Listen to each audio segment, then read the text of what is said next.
batch as well as the comprehensive current affairs batch. Please confirm whether audio and video is clear.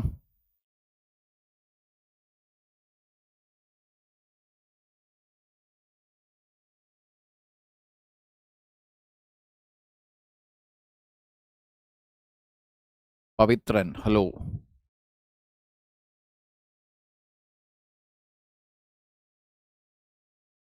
Khushbu. Dev Madan.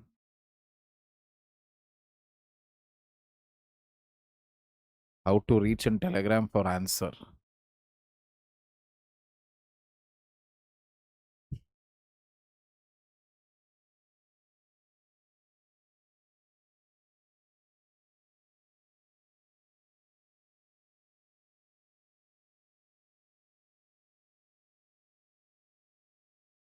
You can send it here, but I will tell you the priority as of now. The first priority will be always for my CCA batch. There is a backlog here. So once their answers are reviewed, only then I'll be reviewing or rather checking those answers which have been sent to me personally. Tanya, Anjali, Ishika, Sakshi, Joya, I'm fantastic. Thank you for asking. Shweta, Umme, Salma, R. Shriva, Suman, Durgeshwari, Anshu.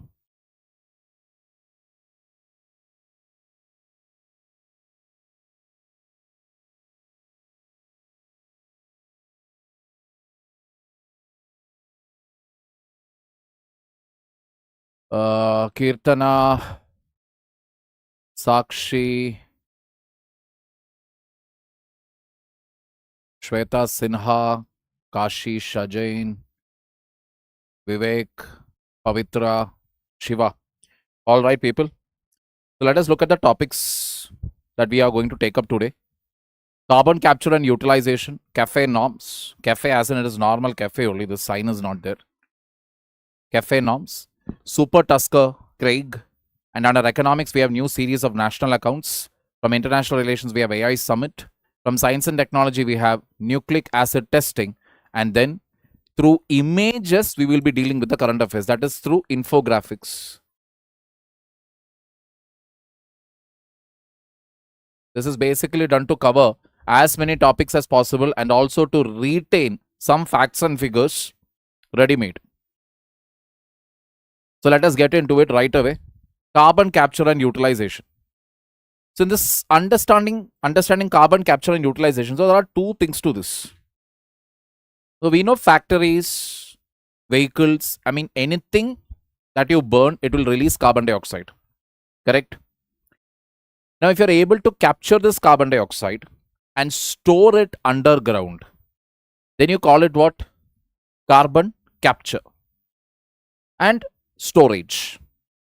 You're capturing the carbon dioxide, you're storing it underground. You're not releasing it into the atmosphere. And carbon dioxide, as you know, it's a greenhouse gas. It will trap the sun's heat. This is one way of doing it. But again, there is always the risk. It can always, get released accidentally into the atmosphere, which we don't want. Then what is the other option? Carbon capture, storage, and utilization. That is this stored carbon dioxide or the released carbon dioxide, we are recycling it back into the system. For example, when we talk about iron and steel plant, carbon dioxide can be converted to carbon monoxide. Carbon monoxide is what? Carbon dioxide burned in insufficient oxygen. It gets converted to carbon monoxide. That carbon monoxide can be recirculated back into the iron and steel furnace, thus reducing the usage of coal. This is the logic.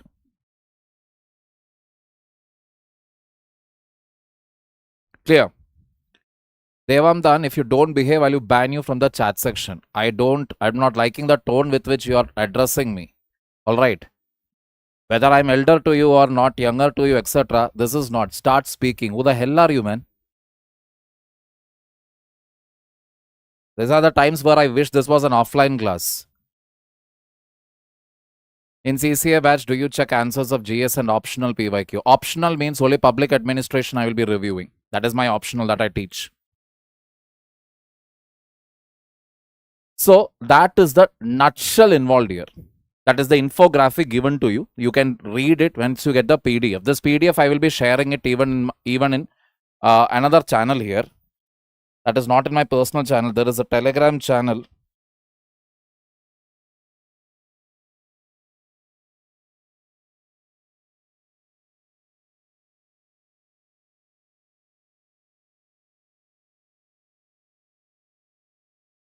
T.me.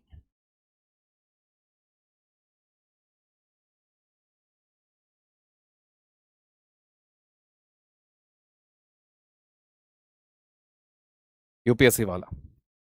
In this channel, this PDF will be available. From there, you can read it and understand it better. So it all sounds good, right? Carbon dioxide getting released from the industry.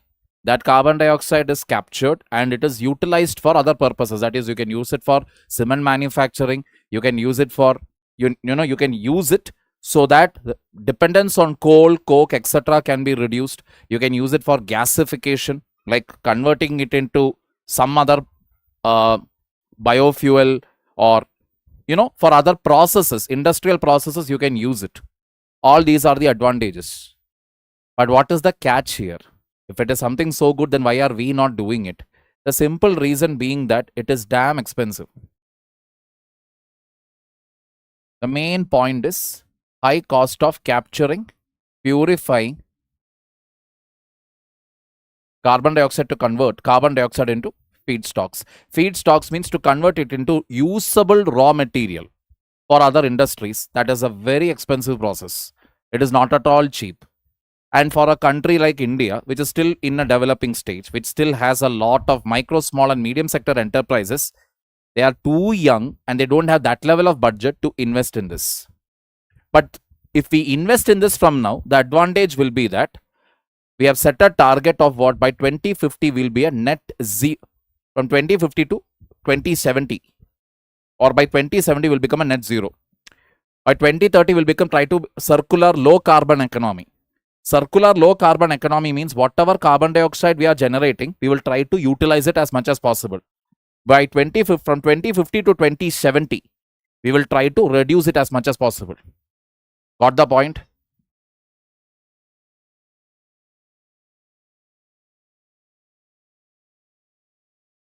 Oh, okay, then my bad. अरे यार இது வேற.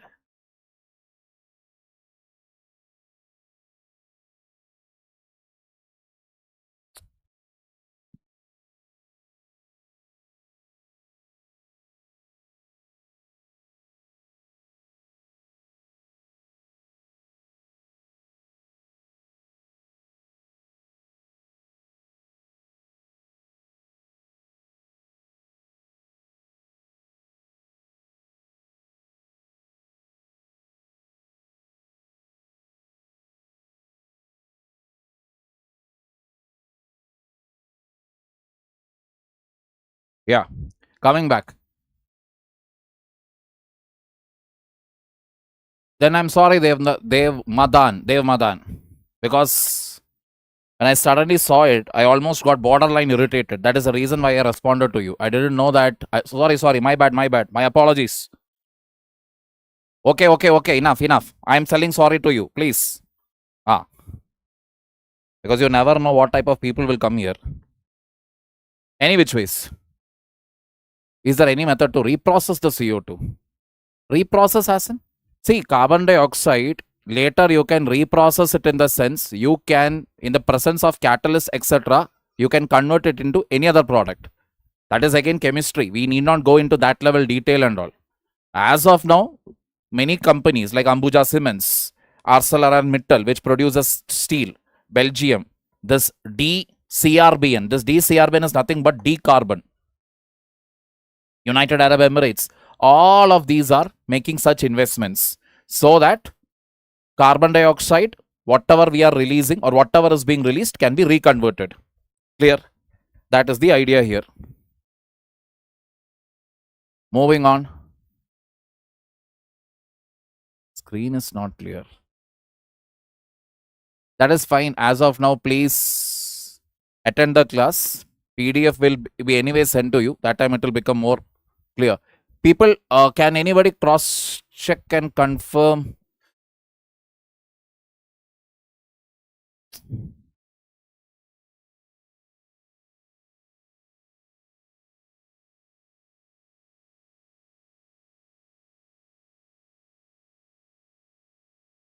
Video, is it clear, people?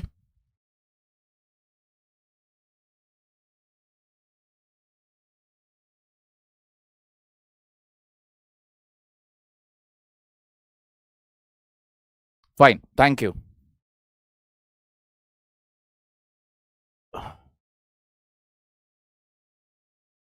Corporate average fuel efficiency standards. Starting from April 2027, stricter CAFE standards will be implemented in India for the period 2027 to 2032. So from when it is going to start? April 27. Fleet average carbon dioxide emission. India introduced corporate average fuel efficiency standards in 2017. The third phase of CAFE is planned in 2027. First phase started in 2017. Stricter emission targets will be based on the average weight of vehicles sold by a manufacturer. So if you notice, we have two things, right? One is Bharat stage. Bharat stage.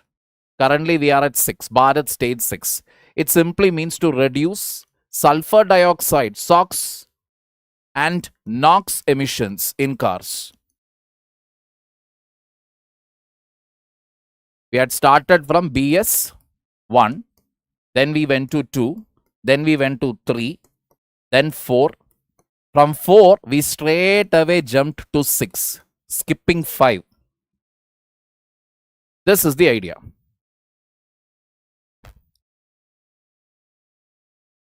This is the idea. All right. From here, we jump to 6. Now, what is the 6 here? What is 6 here? You're reducing, you're setting very high standards for the vehicles to reduce their sulfur dioxide emissions and NOx emissions. So, when you set higher and higher standards, what happens is companies will have to keep on refining their engine. It is not easy because companies will have to keep investing in the engine. So, BS6 norms are there.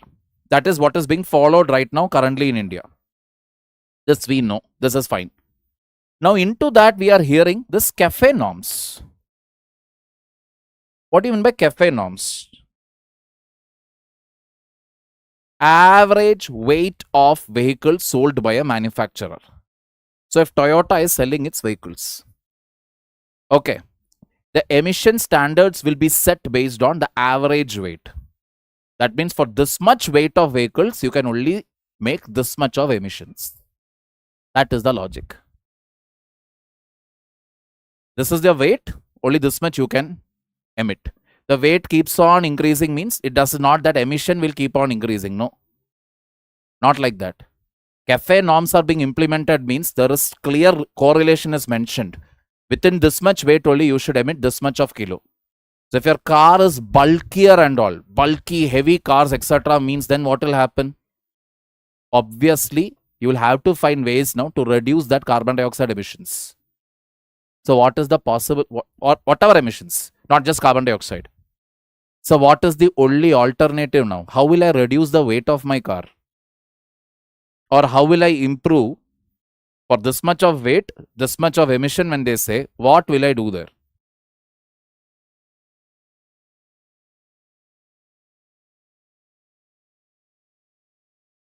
The best way to reprocess carbon dioxide is to plant more trees.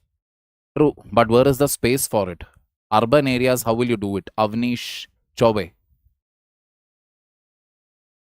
Animation World, stop spamming the chat section and right now stick to the topics on the board. Extra topics, what is not covered here, doubts related to that, we will see it later, not now.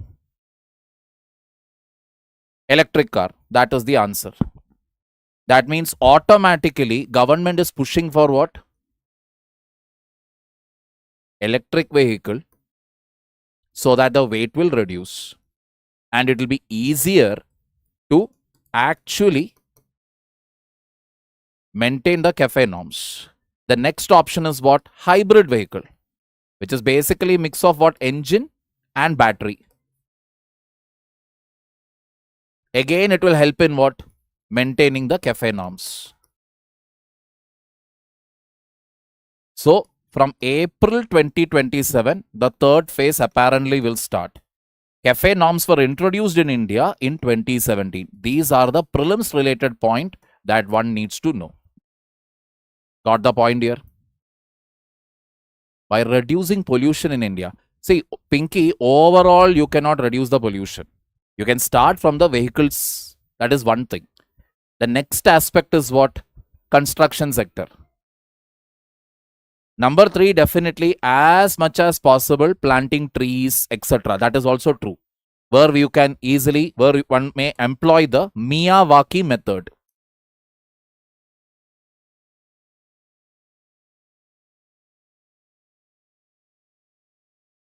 In a very small area. 1 meter, 1 meter square. Within that, what you are doing is,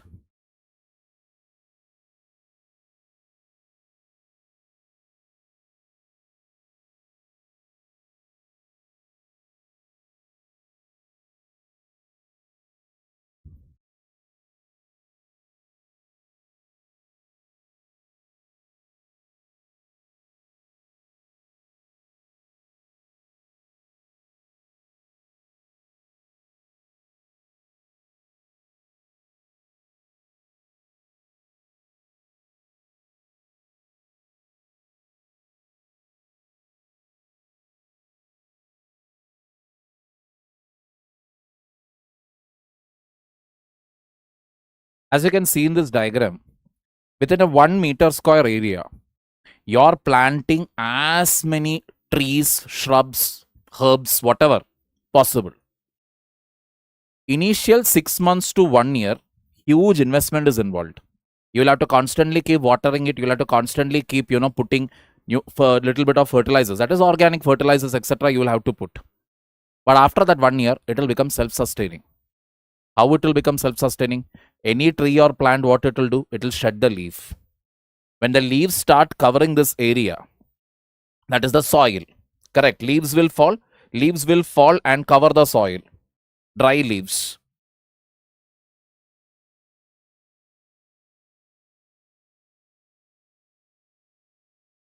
Leaves will cover the soil.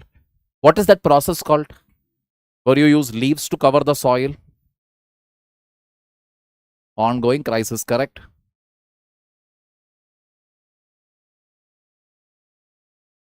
Agreed. I end the Agreed, Pradyuman. Leaves will cover the soil. What is that called?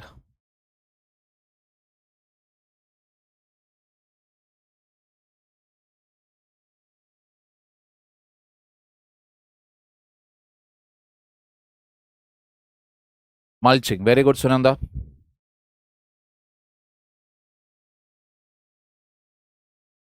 Mulching, the advantage is it will not only cover the soil, but that leaf will eventually turn brown and it will get biodegraded. It will get mixed in the soil. The soil will be always rich in what? Nutrients.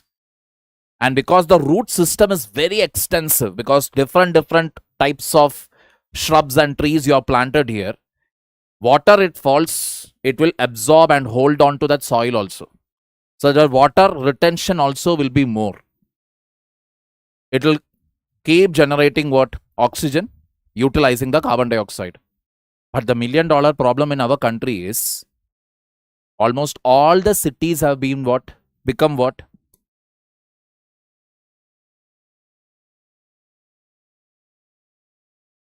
Concretized. Concretized means, it's not a real word, by the way. Concretized simply means wherever you go, you will only see tarred road, footpaths. Where is the soil? Where is the soil? Because little soil somewhere is there, immediately they will come, they'll put cement and they will make it a flat space or something. So how will the water go into the soil then, if soil itself is not there? That is the issue. Got the point?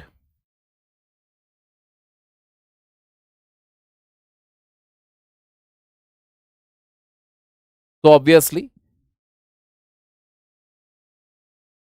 hybrid vehicles and electric vehicles will be taking the lead, and then it will definitely, now it will, because you are giving almost 1 year time period for the companies also, we can expect now more and more companies getting into what?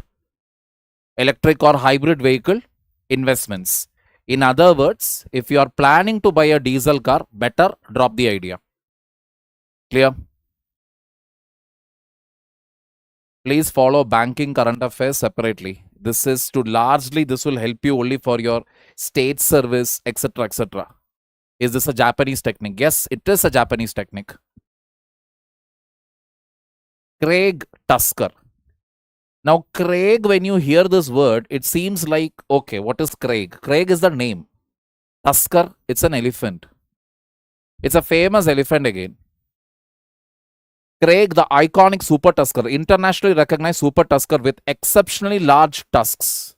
It's white, large tusks, nearly touching the ground while walking.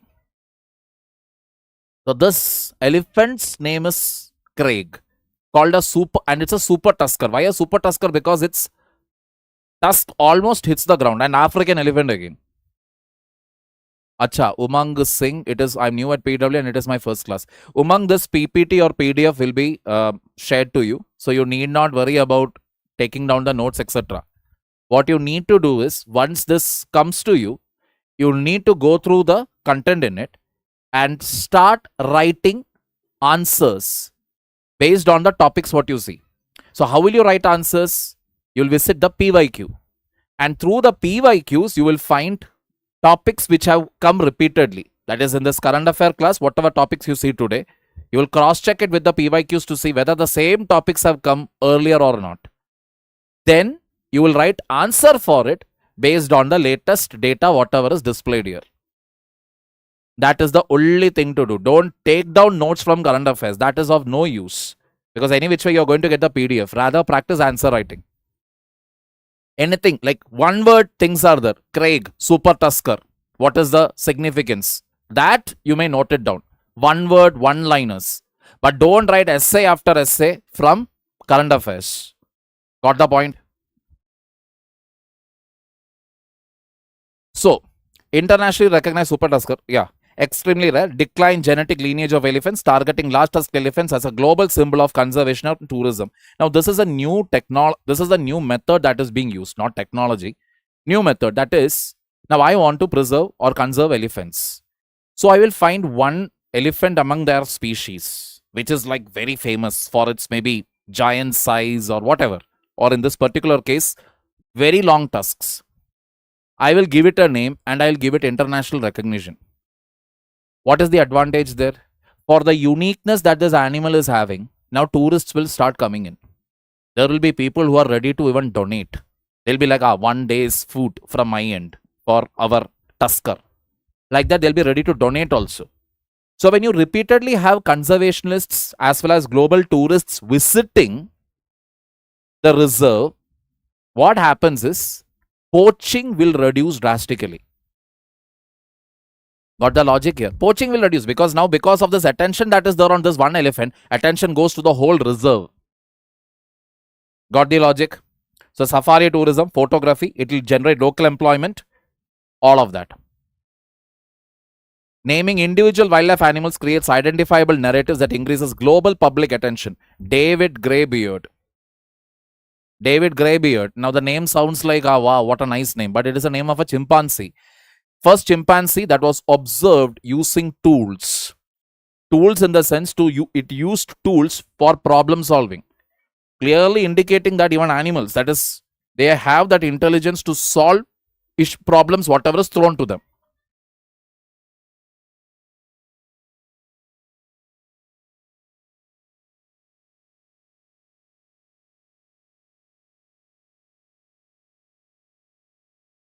So can make the special area of every city for plantation, and responsibility of taking care of the plantation goes to community of the city. See, okay, I'll just finish this and I'll come back to that city issue. Gorilla digit identified by missing finger. Gorilla digit, it had a missing finger, and that is how this gorilla became famous. Machli from Ranthambore, India. Again, a very famous tigress. Tourism linked to charismatic animals increases visitor numbers and commercial activity. Then general points basically, that is the advantage of this is that it highlights the importance of conservation, and because of that one superstar animal, the whole community ends up getting the advantage of it. So it is a wonderful way of actually what? Conserving things. Clear? More people, right? People more, and see, one thing you must understand, if more people are visiting Ranthambore, imagine, more tourists are visiting Ranthambore, can I take my gun and go there and start hunting? Is it possible? Some guaranteed somebody will see me, because the normal time where when an animal comes out, to basically say hi to the tourists, that is probably the same time when a hunter also will come out, because hunter will go to hunt knowing that, okay, this time in the morning or this time in the evening the animal will be out, so that time I will kill it. But that is the same time when you have people also will come. All right.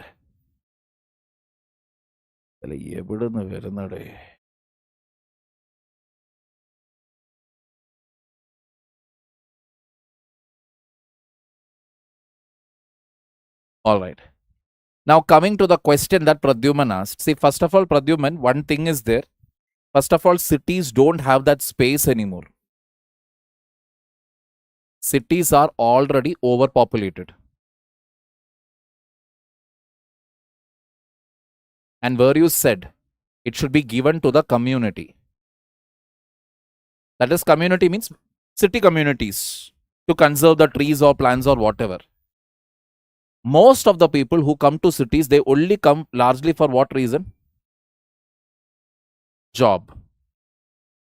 Given an opportunity that if you ask me personally, if I'm able to earn the same amount of money what I'm earning in Bangalore, if I'm able to earn it in the state of Kerala or Keralam, God knows why they changed it. If I'm able to earn it in Keralam, why will I be in Bangalore? I will immediately I'll go back to Keralam. So most of the people who are there in cities, they are only there on a temporary basis. They are not there on a permanent basis. The original inhabitants that we talk about, let us say original, like Kannadigas in Bangalore, or Marathi people in Maharashtrians in Mumbai. All these people, when you take, they are actually a very small minority. They are a very small minority. They actually are not a majority there. Even then, how will I decide? Now, let us say that is the issue with Mumbai and Bangalore. That is not a problem in Hyderabad. There you have Telugu speaking majority. That is not a problem in Chennai. You do have a Tamil speaking majority there. Not even in Kolkata. You have a Bengali speaking majority there. But still, why is it that we cannot give it to communities, the responsibility? Okay, you and you are in charge of conserving the trees here. Why we can't do it? Because who should give that responsibility? That responsibility should actually come from urban local bodies. Urban local bodies simply means municipalities.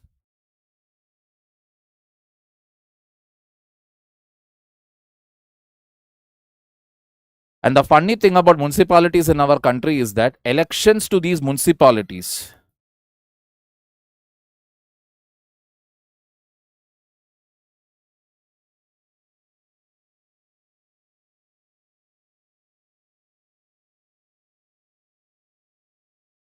they are never held on time. It is always delayed. As a result of this delay, what happens? Most of the municipalities don't have any such power. So how is that? How then? Who takes the decisions in cities then? If municipalities are not there, that is simply means like what is panchayat for a village, that is what municipality is for a city. But if you don't have municipality, then who takes the decisions there?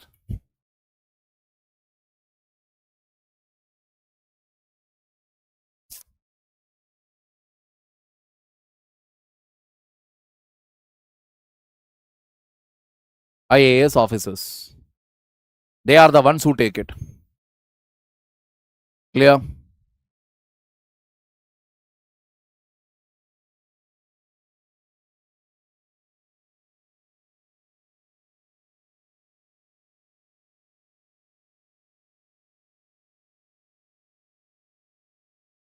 New series of national accounts.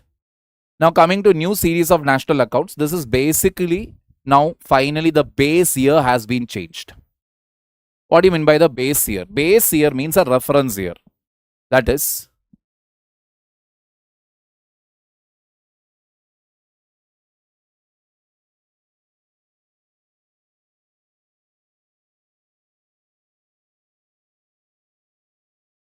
now if I want to know whether a student is performing well or not, what do? I will take the first test marks as the base. Let us say maybe 80 out of 200. Then the second test. So second test, if the person scores 70. Third test, the person scores, let us say 90. I'll always keep this as the benchmark, 80 as the benchmark, and I'll constantly keep on compared to your first, you have gone down in performance. Correct? But then compared to the second test, your performance has improved here. So always I will take the last test compared to the last one. How have you done this time? The next time when I take fourth test, let us say the person scored 85. Again, I will take this one only. But that is not the case in economics. In economics, when you take a base year or a reference year, there are a few things that are important.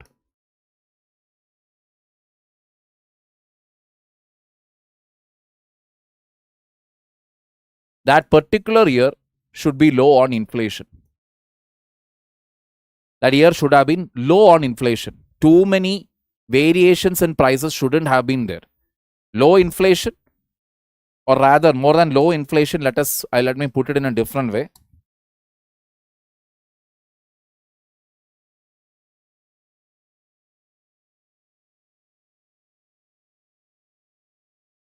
Steady price levels. Got the point?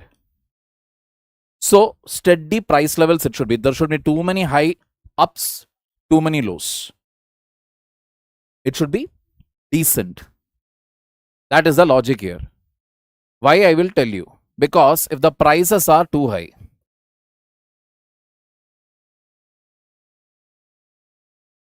that is in a case where you had high inflation.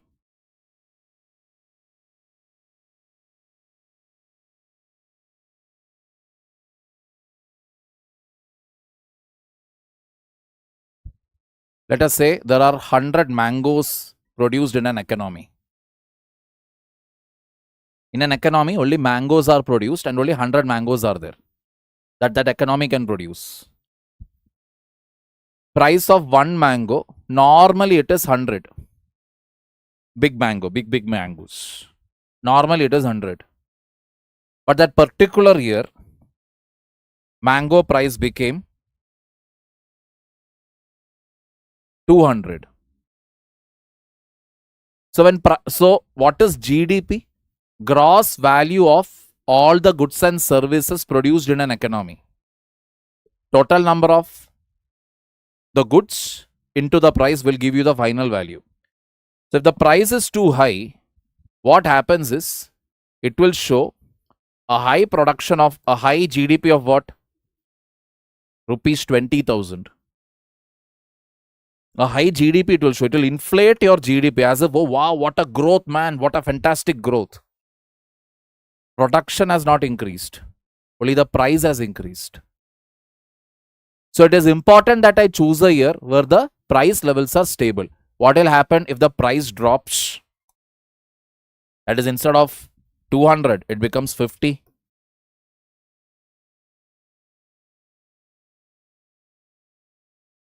Now what is the trouble? It will show that the economy is underperforming. Oh, the economic growth has gone down. Why? Because the earlier it used to be 10,000, now it is 50,000. Production has gone down. No, production is still 100 mangoes. Price has gone down.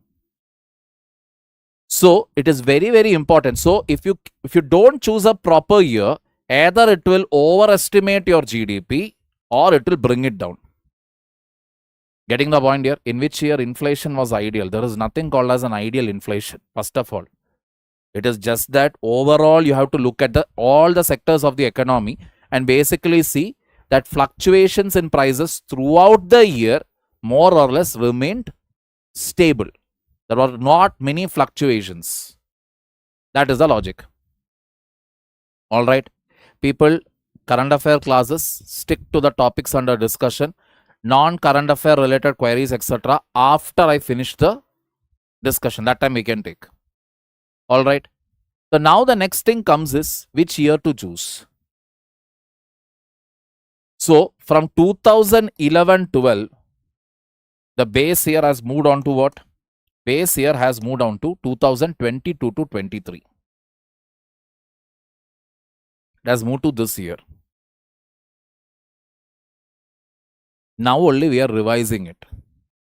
The last time revision had happened was back 2011-12. That time we revised it. 2013-14, around that time we had revised this. Afterwards, we didn't bother to revise it. Reasons were there because election years, you cannot trust it. For what? 2014 we had election. 2019 we had election. 2024 we had election. So these years you cannot pick it up. You cannot pick those years again where conflicts were there.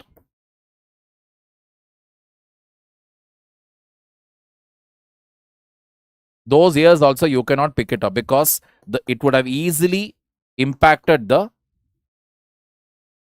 crude oil prices. We also cannot pick up what?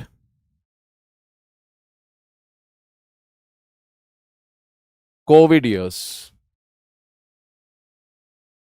That also we cannot pick up. We cannot pick up 2016 because of demonetization. We cannot pick up 2017 because of GST implementation.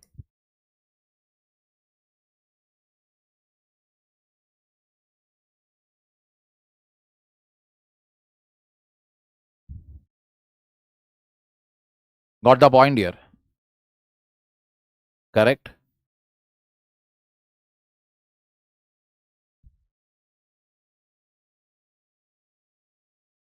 Satava was also super tusker, but he was poached.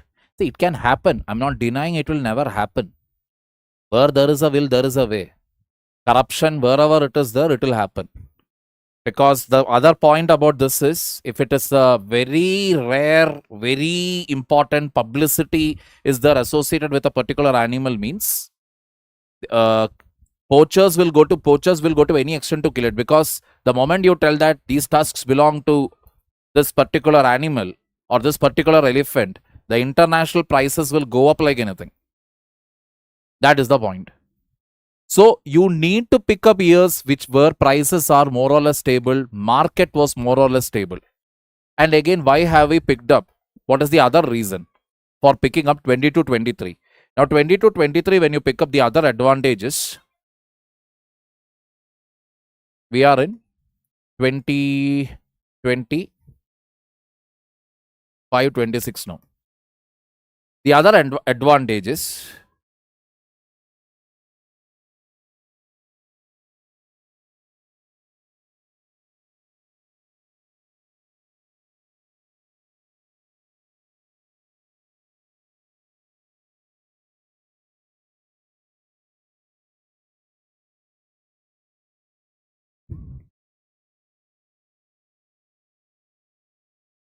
similar basket of goods and services. That is 3 years ago. Ola was there, Uber was there, Zomato was there, PW only IS is there, education services is there, everything is the same. Maybe now a little more of this year, if you see, little more of AI or Gen AI usage would have gone up.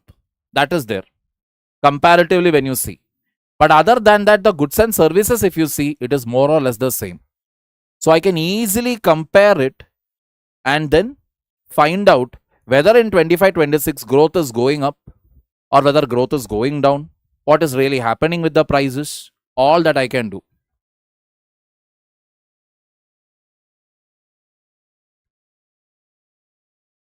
Repeat what? Sumit Andayusho. Repeating is not an option in a live class, brother. Please understand. I cannot hold the whole class hostage for you. A point you did not understand, ask me that.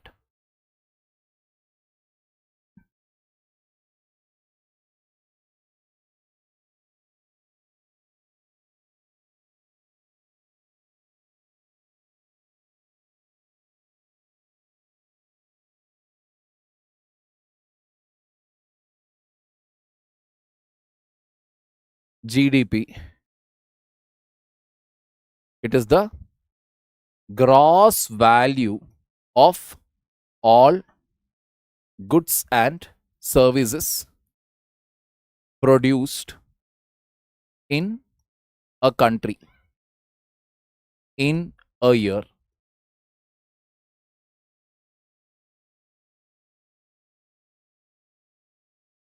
Nominal GDP means GDP calculated at current prices. GDP calculated at current prices means right now, if I want to calculate India's GDP, that is nominal GDP. What does it mean? I'll be calculating it based on what is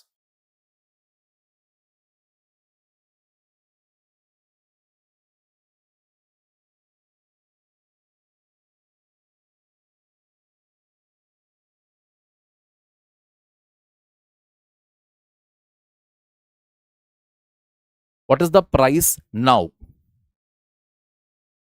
When I'm calculating, let us say I need to calculate the price of this phone, let us say, or GDP associated with smartphones in India. What is the value of all the smartphones produced in India? What is the price today? Today, what is the price? That will be what? Nominal GDP, the price now. What do you mean by real GDP?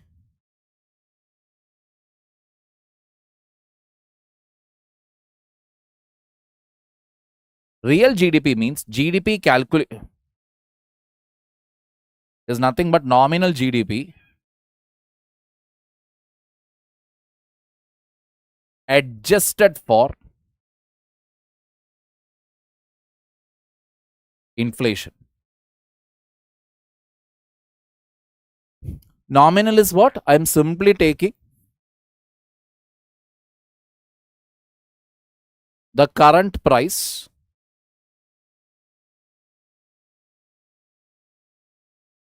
into the quantity.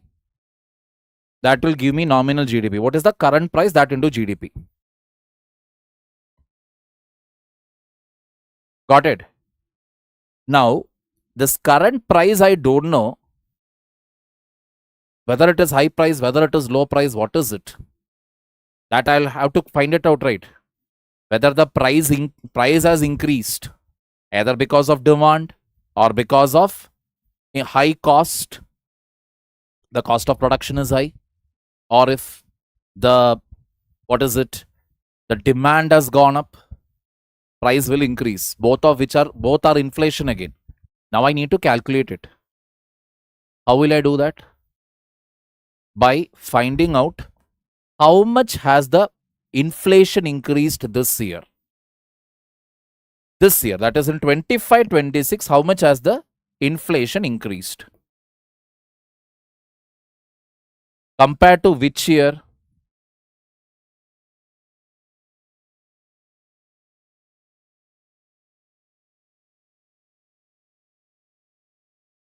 (22-23).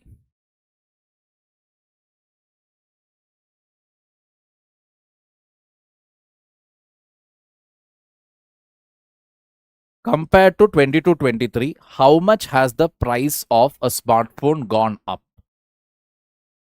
How much has the price of education gone up? How much has the price of housing gone up? How much has the price of food gone up? I'll calculate it. Compared to this year. Once I make that adjustment for inflation, I will get the real GDP. Getting the point here? Because if inflation also, if I factor in, what is the problem there? It will inflate the economy. Economy is doing incredibly well. That is the issue. So I always have to remove the price rise in my GDP calculations. That will give me what? The real GDP. GDP adjusted for inflation is real GDP. Nominal GDP is GDP calculated at current prices.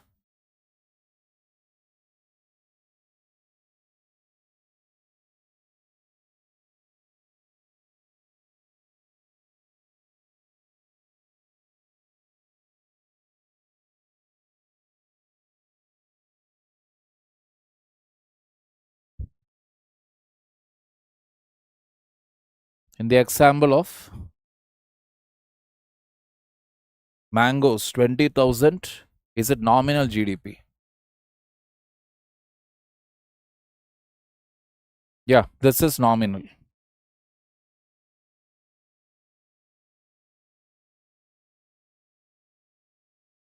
Both are nominal. When you adjust it for this, then you will get to know what is the real GDP. Clear? Critique of the base year change. What is there to criticize in this? This is an exercise that was due, long due. Because if you don't change the base year, this is something for the first time again in the Hindu newspaper, they were appreciating it. Because this was something which had to be done long time ago. We are in the year almost 25-26. This year is going to end. This financial year is going to end. And we were still depending on what? 2011-12 as the base year. 2011-12, like I have told you, the simplest thing to understand is 250 rupees used to be the price of 1 GB data. Today, if you see, it is anywhere between 250 to 300 rupees for maybe anywhere between 250 to 300. Okay, rather than making it complicated. Today it is almost like 1 GB per 1 rupee. Almost 1 rupee or 2 rupees, whatever. Almost you get that much. That is the advantage. 1 GB per 2 rupees or whatever. That much data has become cheaper. No Zomato, no Swiggy, no education, online services, no generative AI, nothing, no ChatGPT, nothing. Here, everything is there. So you can never use this to calculate real GDP of 25-26. How will you use this as a base year? Because most of the goods and services what we are using today, that is not there here. OTT platforms are there. Booking, everything has become online activity today. Amazon, Swiggy, Book My Show. Nothing was there in 2011-12. So when I pick up base year, it is important that it should be as close as possible to the reference year, to the year in question. So if I want to know what is the inflation for 25-26, I cannot take a base year like 1980, 1947, etc. It should be as close as possible. Why it should be as close as possible? Because of this reason. You need similar basket of goods and services. Got the point here?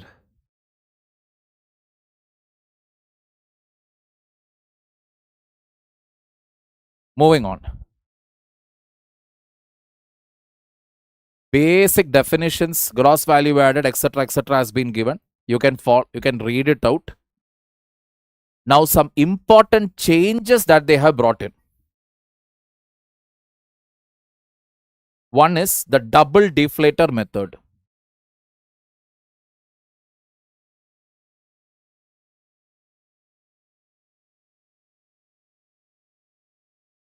The new series introduced the double deflator approach, which measures inflation separately for intermediate goods and final products to estimate the real value added more accurately. intermediate goods are there. What are intermediate goods? Intermediate goods are used in between to make the final product. So it can be anything. So button, intermediate good. Correct. I buy it separately, but then if it is meant to go over to be part of this t-shirt. So what is the inflation on this button? I calculate it separately. What is the inflation that is happening when the final product reaches the market? I calculate that also separately. To clearly know what is the real value addition that is happening without any inflation. What if something new got invented in current year? Example, Umang, don't give me the supposition and proposition. In UPSC preparation, अगर ऐसा होता तो ऐसा हो गया तो फिर क्या वैसा होता था? No space for it. Understand that very, very clearly.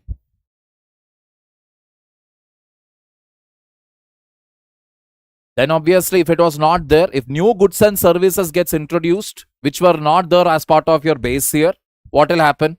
Your GDP calculation is not accurate. Your inflation calculation is not accurate.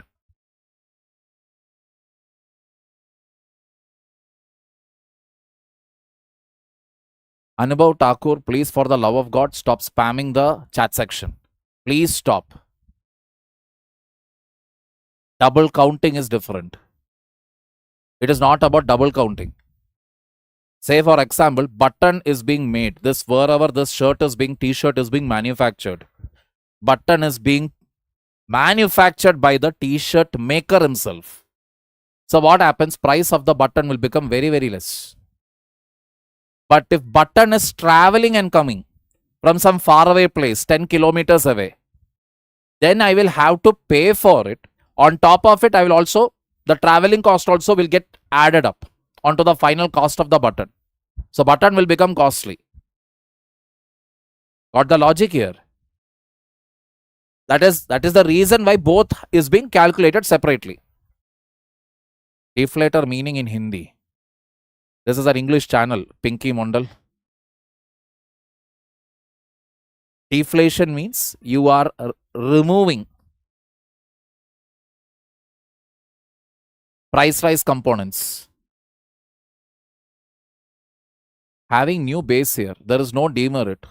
To the best of my knowledge, there is no demerit. This is something which is really, really needed. You have to update the base here. It will give you a realistic view of the economy. That is the bottom line. Corporate sector allocation. Under the earlier 2011-12 series, gross value added of companies operating in multiple sectors was assigned entirely to the sector with the largest activity share. Under the new series, gross value added is distributed across sectors according to activity-wise revenue share. What does this mean? Let us say now, Abhishek has a company.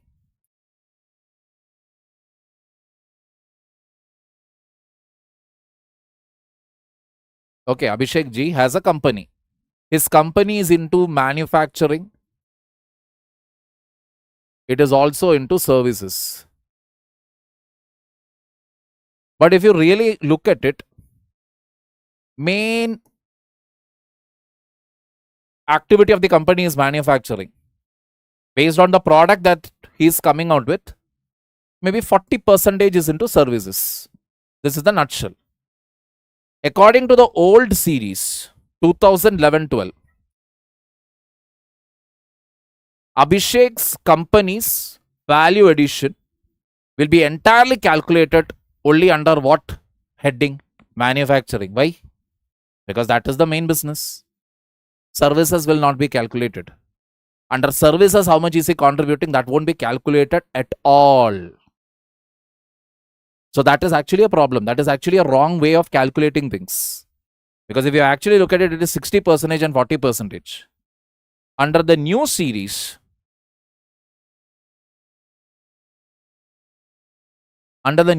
what is it? How much is the contribution of Abhishek's company in the manufacturing sector? Calculated separately. How much is the contribution of Abhishek in service sector? calculated separately. Now you are going to get a more accurate reading of the contribution. What used to happen in this was, it will either show, manufacturing sector is now doing well, or it will show what, service sector is doing very bad. Old series. Now it will give a more accurate data.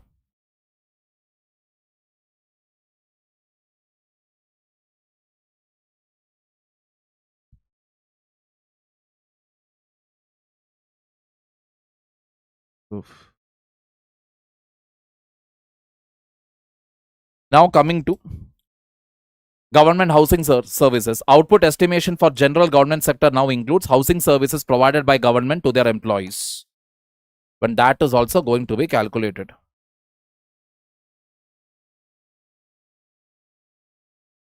Whatever residence you people will be getting after you crack the service, quarters, government quarters, that also will be added as part of what? Housing services. Earlier it was not added. Now that will get added.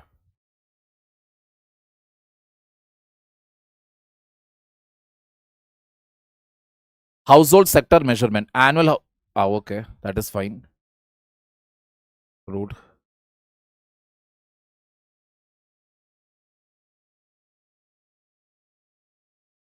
The financial sector. Formal sector. All. Okay. This I will tell you in a nutshell.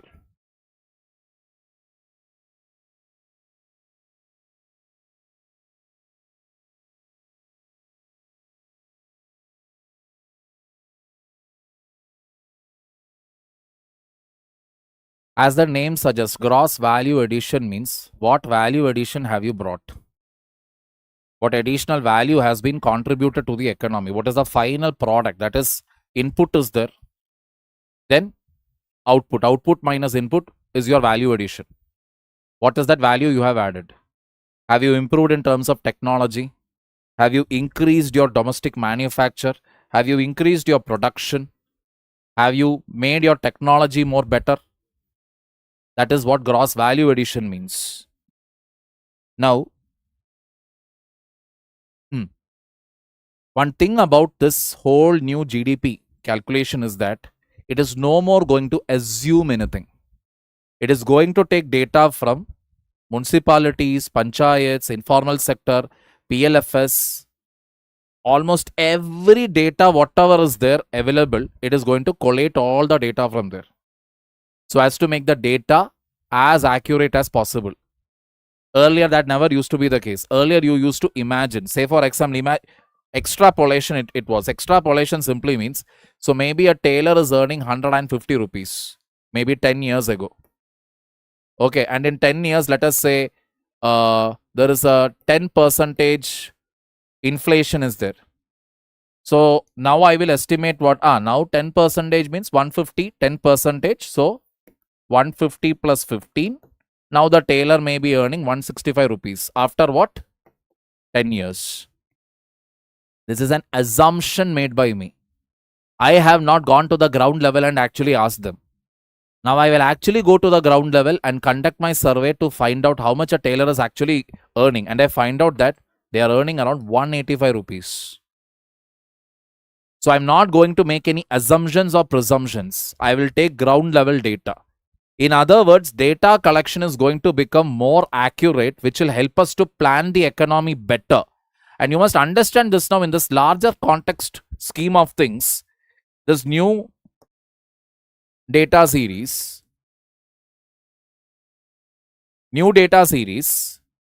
or new base year, sorry, plus census. Both this together will give us for the first time now how many are really poor, how many don't have access to basic resources, who are really doing well. Is India's poverty going down or is it increasing? We will finally get a proper clarity. This will actually help in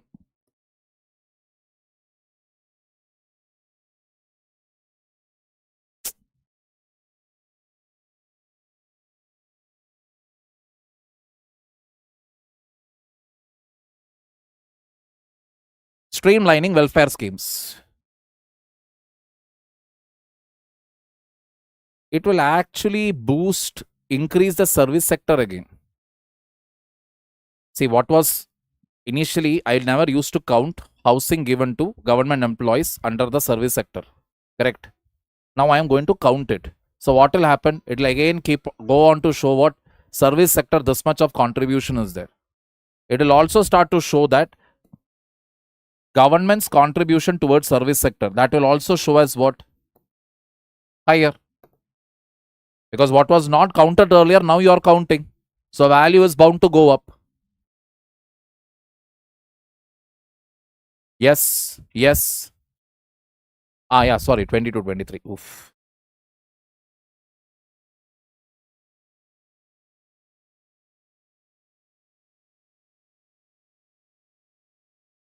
Clear? That is where we are moving on. So based on the latest series, the observation made is that whatever data we had projected, right?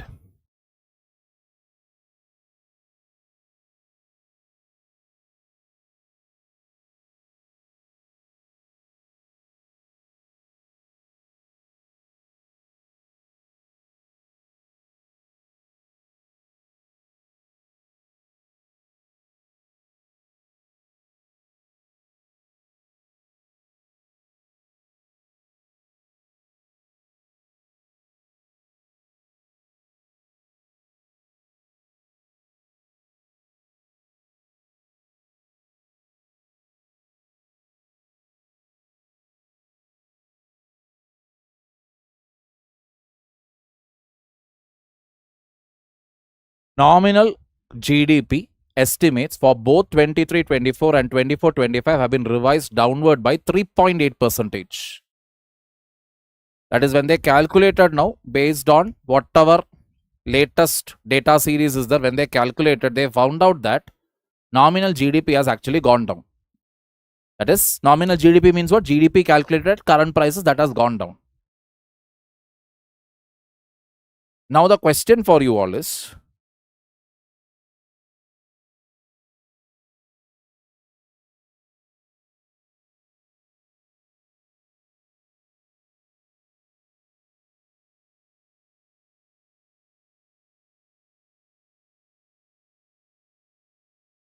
if nominal GDP is going down, what does it indicate?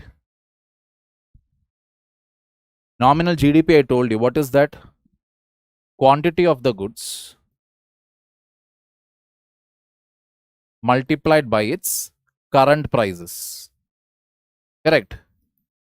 That is nominal GDP.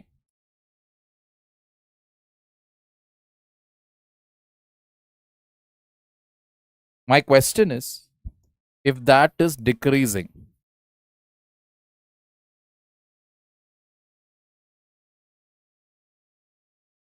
what does it indicate?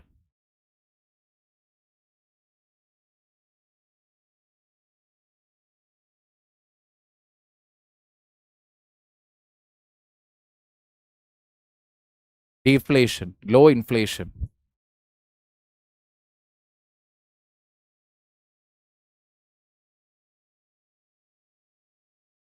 Low inflation, increase in supply. We cannot clearly say that there is an increase in supply, Shrivas, but yes, we can basically conclude on two ways. One, demand is low. That we can agree on. Either quantity sold is less or the prices are less. When will the quantity sold become less? When demand is less. Price is also less. Chances are there on a high that demand is low. Demand is low means I can easily conclude what?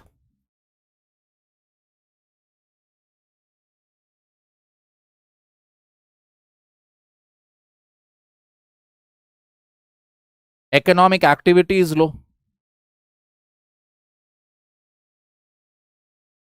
Agreed. Economy is being sluggish. Very good, Newton. Low inflation in country economy. Agreed, Pinky. Price decrease to an extent. I will agree with that.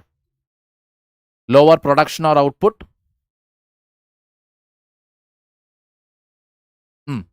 Clear with this? Economic activity is low. What will happen to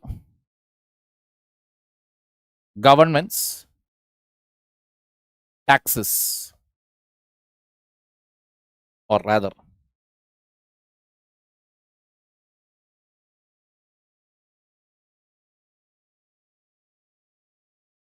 what will happen to government's tax collection?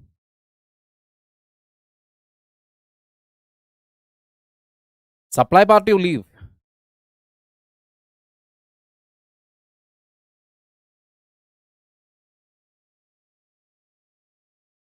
Decrease. Clear till here. Nominal GDP going down, government's tax collection will decrease. I've always told you, when it comes to government,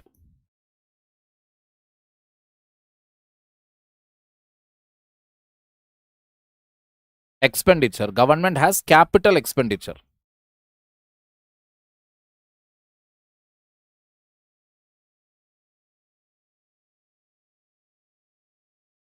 And then revenue expenditure. Capital expenditure means what? You are spending money on infrastructure, roadway, highway, airport, seaport, industries, technology. All of that will come under capital expenditure.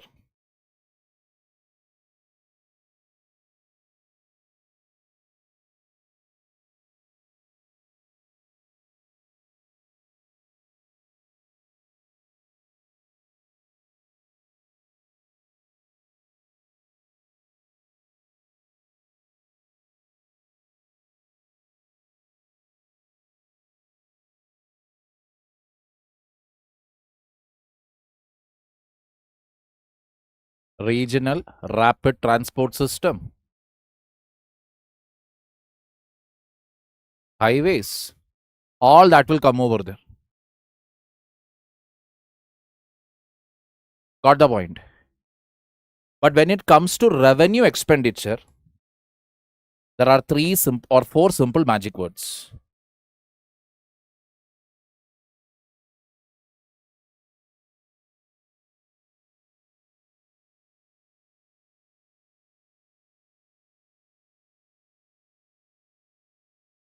DIPS, dips.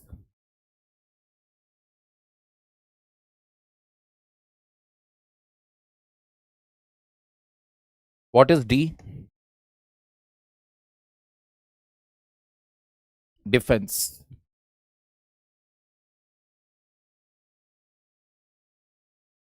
Interest payments.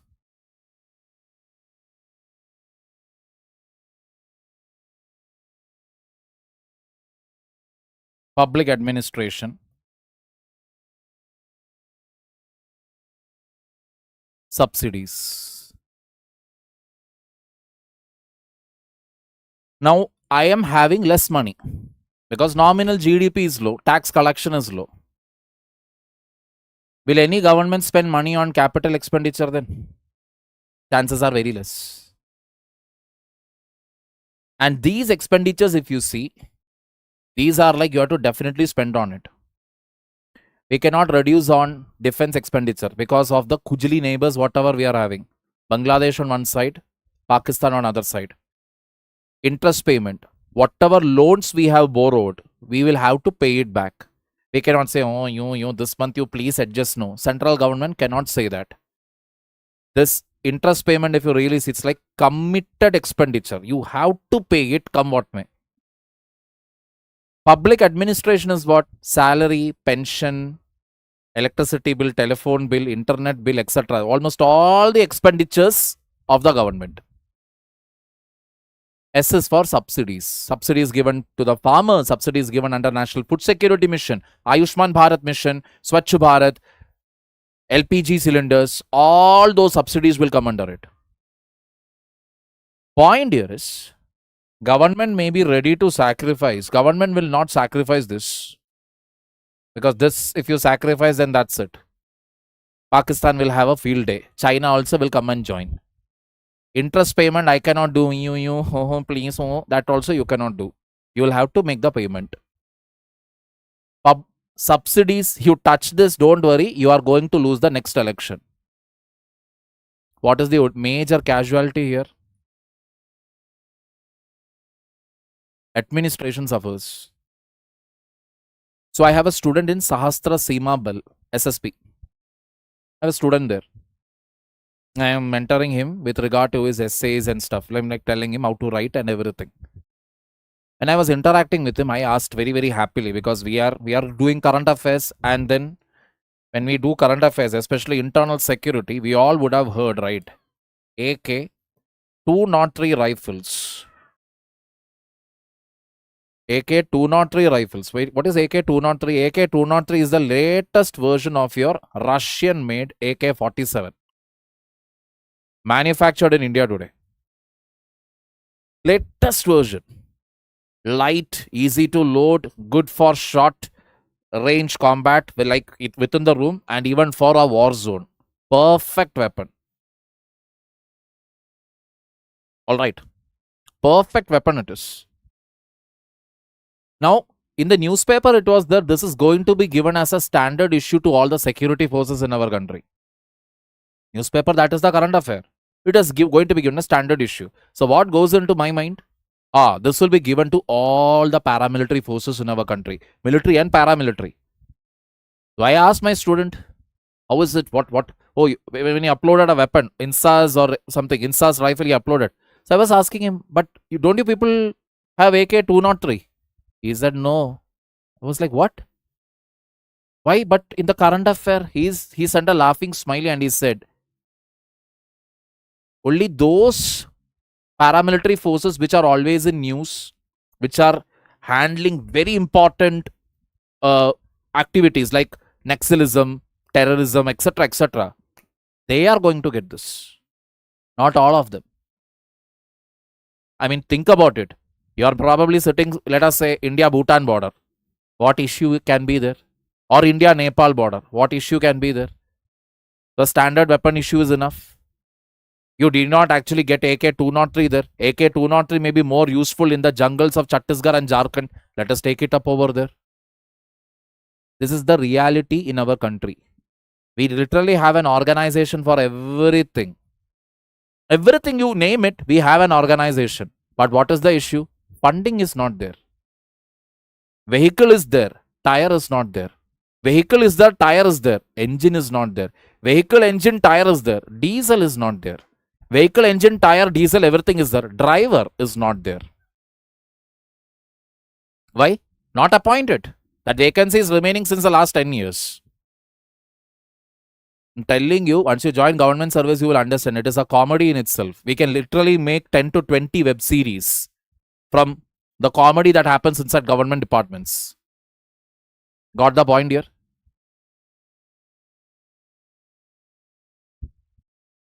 This is the logic. So, whenever this goes down, government's revenue goes down, public administration suffers. Got the point? But the main point what you need to understand here is this one. A lower nominal gross GDP increases the difficulty of achieving fiscal deficit to GDP product and debt to GDP targets. Means what?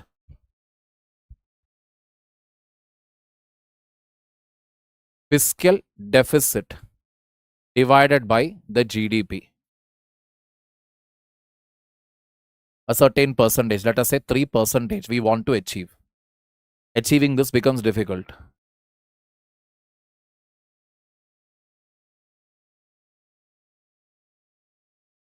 Debt to GDP ratio. If GDP goes on decreasing, what will happen to this final value?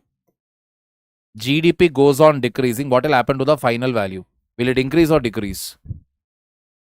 Correct, Srinath?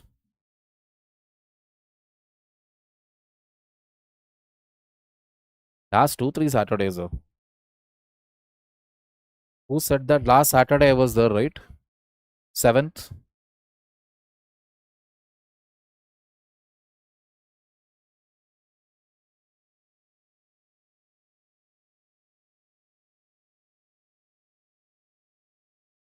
Arun Kumar answered it. Very good.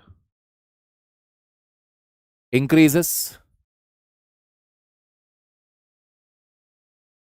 In short, it can actually push your debt. Because you are not having money, government will have to what? Borrow money.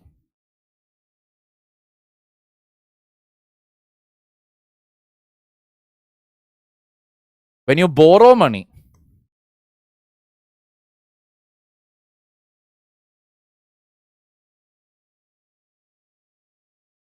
what should you use it for?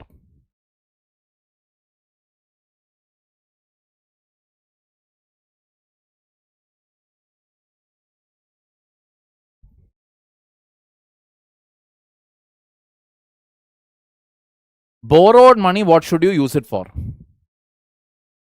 Should you go for capital expenditure or should you go for revenue expenditure?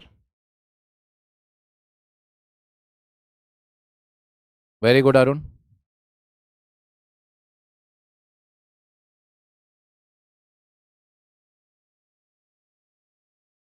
Very good. Jyoti, Sunanda, Ishika.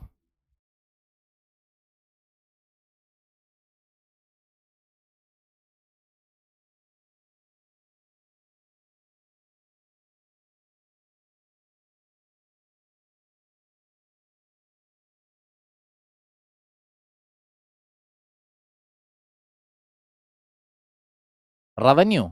Vimala, why? Why revenue? See, using borrowed money for your revenue expenditure, I'll tell you what it means. You are in debt. You are having some money to be paid to somebody. You borrowed money from your friend. What do you do with that borrowed money? Instead of clearing your debt or instead of investing that money, you are taking that money, you are going and buying dress for yourself, or you are sitting and eating mutton biryani. That is the logic. Because revenue expenditure, you are not going to get any return. You are spending money on defense. What return will you get? You are paying your interests. What return will you get? Or public administration, paying the salary and pension. What is the return you will get? Or paying subsidies. What return will you get? Ulta, when you put it for capital expenditure, this will give you what? This will actually give you a return on investment with which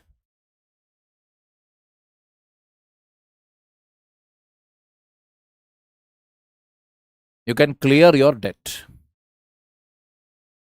This is the logic.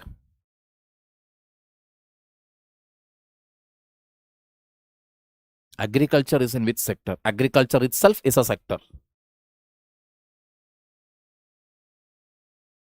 All right. So this is the logic of that entire article. Coming to India, Canada. Very recently, India and Canada signed a deal.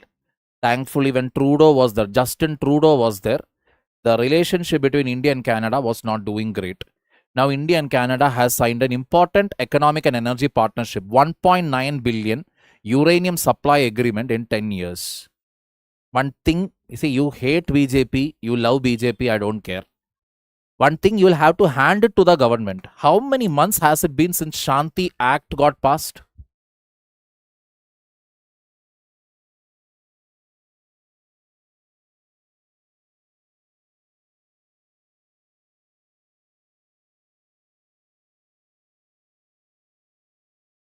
How many months has it been? Hardly 4-5 months. Within that, they have already signed the next agreement. Uranium to be supplied for 10 years under for 1.9 2 months. Oh, 2 months. 2 months. So uranium supply will come here. Government will give it to the private player. How much you want? Here, take this much uranium. Getting the point here. We are easily moving into what? Probably a coal less. Lesser and lesser usage of thermal power henceforth. We'll have to give it to the government.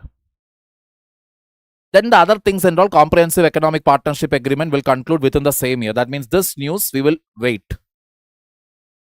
I always keep telling you, some news we'll have to wait for the finality.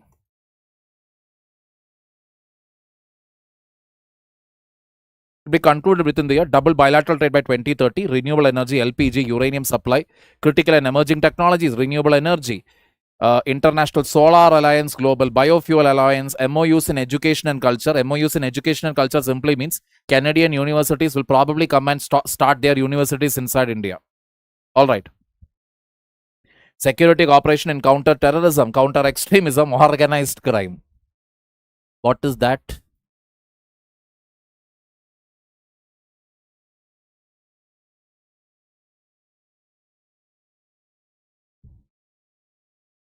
All those Khalistani militants who are sitting there in Canada and talking dash and dash against our country, their this thing has just been opened. Their death certificates have just been opened. It's only a matter before a sign falls on it. Can we use this uranium for defense purpose? Absolutely not. Absolutely not. All right. AI Summit. It is actually a very old article now because AI Summit has already concluded. But that whole thing, if you see, nothing is there to discuss as such, other than the fact that there was a New Delhi declaration.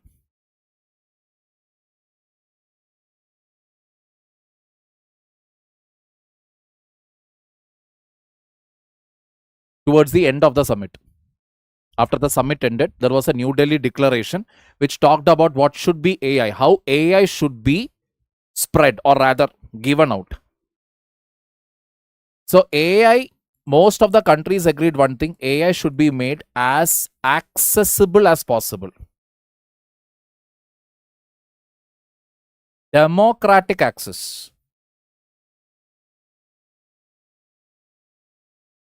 Okay. That is the main point there. Democratic access should be there. Anybody should be able to access it. Even rich, poor, developing country, underdeveloped country, everybody should be able to access it. Its benefits should be utilized by everybody. That's it. Beyond that, no binding treaty, binding rule or law, nothing has been made. Nothing has been made. And even today, if you look at AI, it is largely what? AI is largely West dominated. Correct? I mean, simple logic. Language itself, if you see, it's largely in English. Most of the AI platforms. Correct? So what I want you to do here is, see, I have already made the table here. Under different AI Impact Summit, AI Summit Series, AI Action Summit. What it is, for example, first AI Summit took place at Bletchley Park in UK. Second summit took place in Seoul in 2024. The first one was in 23, second one in 24. The third one took place in Paris 2025, which was chaired by Narendra Modi and Emmanuel Macron. All these are prelims oriented points. First AI Summit, when did it take place? If you really see 23, 24, 25, 26. 23 in UK, 24 in South Korea, 25 in France, 26 in India. Is there any international organization deciding, okay, next summit we will keep it there? No. It is like an agreement between the countries. Next time in your house we will keep the summit. Like that it is. Got the picture here? So, like this, I have made a table here, tabular format. Just read it. New Delhi Declaration signed by 85 countries and 3 international organizations. Guiding principle is Sarvajan Hitaya, Sarvajan Sukhaya. That is equitable distribution for all. Benefit for all. That is the bottom line. Clear? The rest you can read because it's all prelims oriented content. Any doubts so far, people?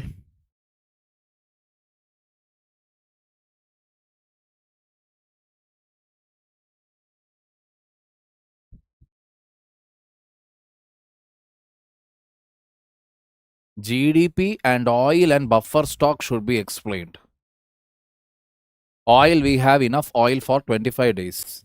I'll come to that. That topic is coming. I know you people are like, West Asia conflict, something and all is happening. Nothing will happen. They will increase the crude oil prices to a certain level. Afterwards, they will only say ceasefire has been declared. That's it. Or that is one option. Or the other option is what? What happened in Iraq, what happened in Syria, what happened in Libya. The same thing. ISIS or Al Qaeda or some other force will topple the government there. Entire Iran will become totally destabilized. High probability is there for that. It will neither have any government there. Different factions will start ruling there. Will it impact India, etc., etc.? Not much. Once you don't have a government, it is not going to create any impact at all. How would Canada know that we are using little uranium for defense purpose? You need to enrich the uranium. It is called a process called centrifugation. Getting the point here. So all these things are counted. There is proper tracking of it. So if India did that once, the first nuclear test what we conducted, we got from Canada, we got plutonium for medical purposes, etc. That plutonium only we took and made it into weapons grade plutonium and conducted our first nuclear test. It destroyed the relationship between India and Canada back then when Indira Gandhi was the Prime Minister. Now we need not do it. We have our own. Why we need it now? We have enough weapons, everything with us. Trust me. Getting the point here. What happens to Strait of Hormuz? Nothing is going to happen. We'll see that. Coming to nucleic acid test. Now this nucleic acid test, I will tell you what is this. See, again, I have given the breakdown here, but I'll explain that all the entire thing using this one simple diagram. So normally, I want to find out. Correct. I want to find out whether a particular person is having disease or not. How will I find it out? I will look in that person, whether that person, look in the person's body for antibodies.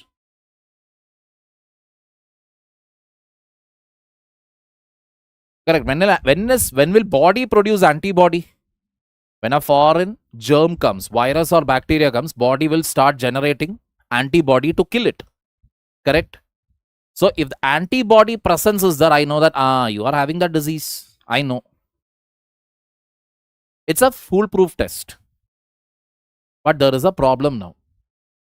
Antibodies are not generated immediately when a foreign virus or bacteria enters your body. It takes its own sweet time. Sometimes you may be suffering from that disease. Internally, it is spreading also. But you are not showing any symptom and there is no antibody. The test for this antibody, it is called serology.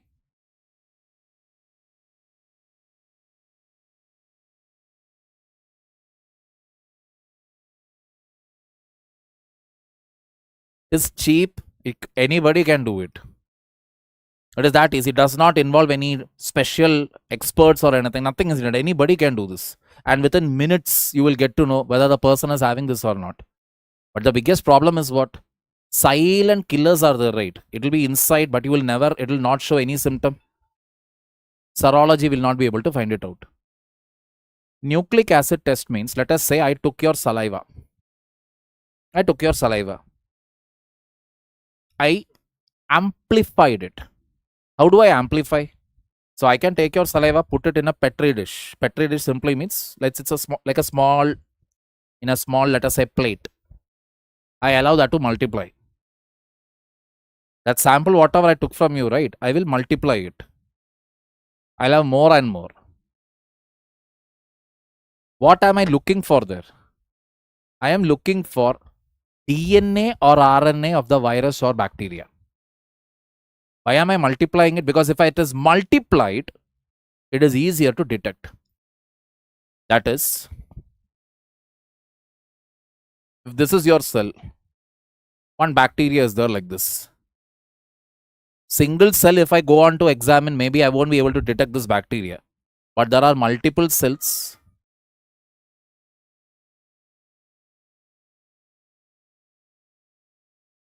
Maybe yes, I'll be able to detect it now. It is a test basically to detect presence of antibody or antigens in the body. More the number, better is my judgment. So with nucleic acid test, it is easy for me to find out whether bacteria or virus is present, even though there will be no antibody, there will be no symptoms. That means this is the best method out there. The best method. This is especially important. Why? I will tell you in what context. Why are we even discussing this topic? This is very important in the case of blood transfusion.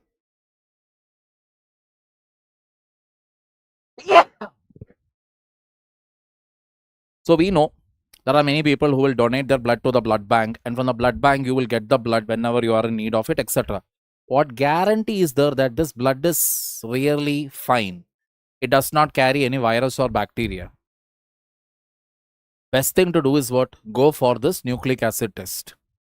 Especially it is good for determining hepatitis virus, HIV virus, and any other form of bacteria or virus, whether it is present in the blood or not, you will be able to detect easily using nucleic acid testing.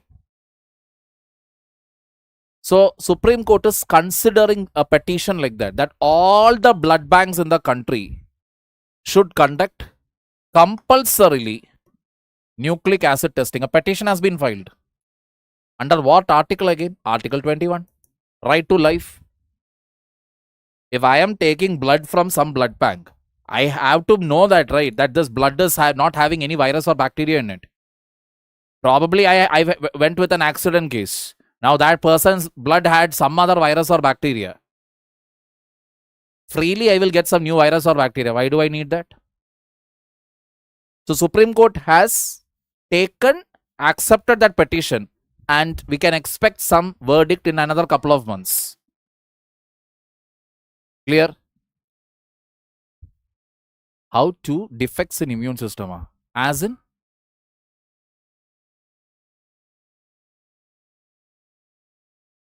How to find defects in immune system? Finding defect. I'll tell you, if a person is obese, number one, if a person is smoking, drinking, their immune system is already compromised. As simple as that.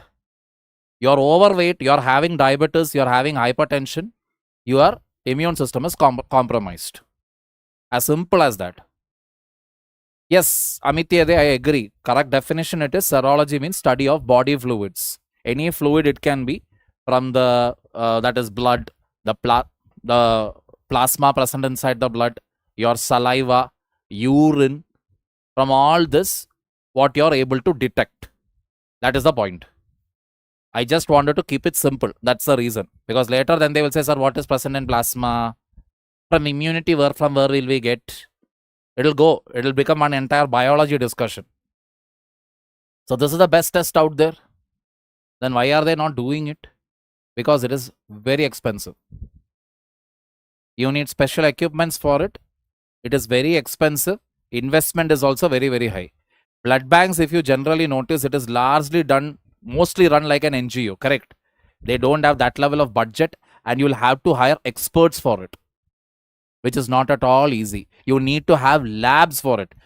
Blood bank means what? You need only what? Small refrigerators. You collect the blood, you put it in one, if you have seen that bags, you will know it. You just need to store it in one small fridge. Correct? That's it. You need only a cold storage unit. But with nucleic acid test, the thing is, you need a literal proper lab with proper equipments, proper technicians. All of that is required, which is very, very expensive. That is the logic. Saliva is an enzyme.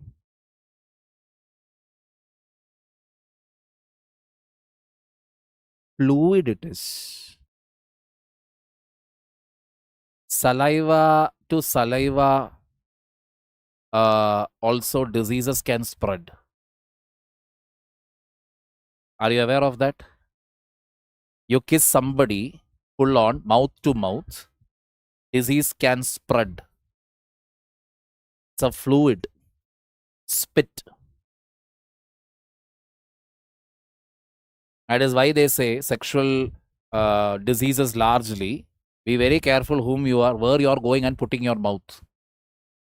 They basically say for that reason only, because you should know who is that person standing opposite to you. All right. Operation Sankalp of Indian Navy. It is a humanitarian assistance and disaster relief. Navy ships placed on standby for potential HADR operations were in the Gulf region. Correct? 2 warships have been deployed, 1 frigate and 1 destroyer. Especially in the Gulf of Aden, Gulf of Oman region. Now, this Operation Sankalp is an ongoing thing. It has already been there since the time, basically to tackle pirates and everything. Pirates, you know, right? People who will come into the ship, attack a ship and take over it.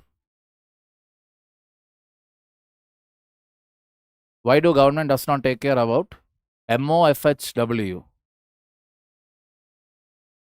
As in, government does not take care means? It is similar to culturing only. Again, we will go deeper again. Kaliyugastara. How many external army bases does India have? To the best of my knowledge, very limited. We don't have army base in other countries. We have deals where we can go to their bases, we can fill fuel, we can do some basic level repair and then take off. We don't have army bases and all. That level and all, we are not yet grown to go and establish military bases in different parts of the world. We are not a militarily mighty country. We actually bank more on soft diplomacy to improve relations, not hard diplomacy like how USA or China will do.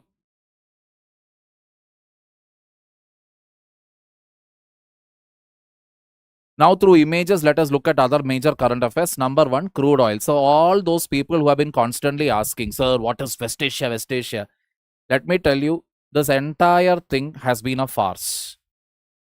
Entire thing. Because the point here is that Iran was basically ready to listen to whatever terms and conditions USA or Israel was imposing on them. But US did not want it. US main problem was with the supreme leader of Iran. Now, whether he is good or bad, that let us leave it aside. US and Israel's main problem was that guy. They wanted to kill him. They killed him. Now, whether this will escalate any further or not, we don't know. Because in Iran, if you really see, people there were literally unhappy with the supreme leader. People were unhappy. And many of them celebrated when the supreme leader and his entire Khandan, apparently, the whole family got butchered there. I'm telling you now, I have done some serious karma in my past life. That is why I became a teacher. That much I'm sure. I don't think I was a very, a student who constantly kept on nagging my teachers. I don't think so. Anyway, one day Dharma Productions will call me to act as Ananya Pandey's father in one of their next 30 movies. That day I will run. Anyway, coming back.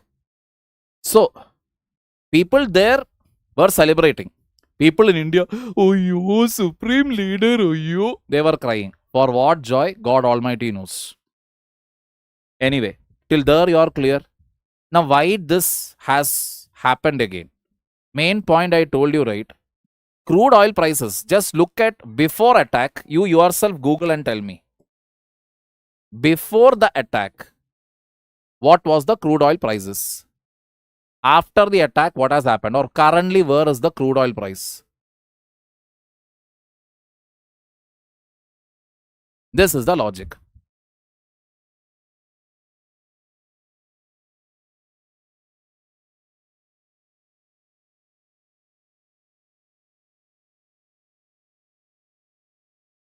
How many jets India have? Ishara.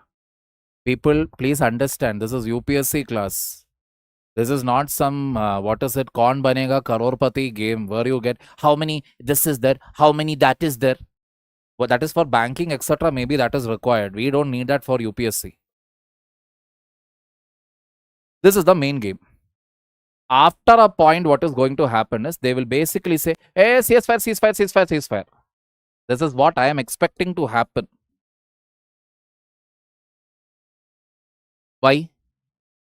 Because now the trade route, this route has been blocked, correct? This thing is being blocked.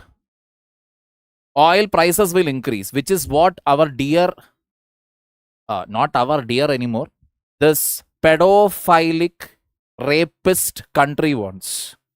Let us call them what they are deserving. Finally, when you look at it, Republicans and Democrats of USA, they were all in Epstein Island. So, filled with rapists, child rapists and pedophiles. Maybe even cannibals. This country wants to increase the crude oil prices. Because they have made investments in oil field. If the oil prices are very, very low, it will be a loss for them. So, they want the prices to increase. But what is the problem? This is a major trade route that is getting blocked.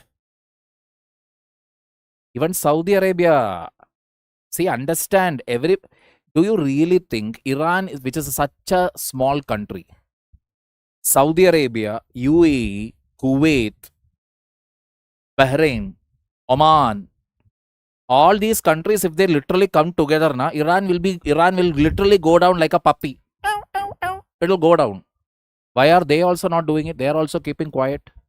Because even they want that. Crude oil prices, when it increases, it stands to benefit all the oil producing nations out there, including our dear Russia. So USA will allow these prices to peak up every now and then. But what is the next trouble here? Well, when the prices increases, it will benefit even Russia. On top of it, it will affect US cargo, US companies, etc. So after they achieve a little bit of high price, etc., they create this global uncertainty. People will start investing more in what? Gold. It will start going up. Dollar value will simply start appreciating again. Because most of the oil is always purchased in what? Dollar. I don't have to do anything. My currency value is going on appreciating. Why will I have a problem with that? India is paying for its crude oil in dollars. Every country in the world is paying it in dollars. Dollar value will keep shooting up without doing anything. As I have said in one of my earlier current affair class also, rupee will be sitting simply, export is fine, import is fine, and then suddenly rupee will feel, hey, why am I going down? What happened? What happened to my seat? I am going down. And dollar will be simply standing there and rising up. Why? Demand for dollar increases. This is the game.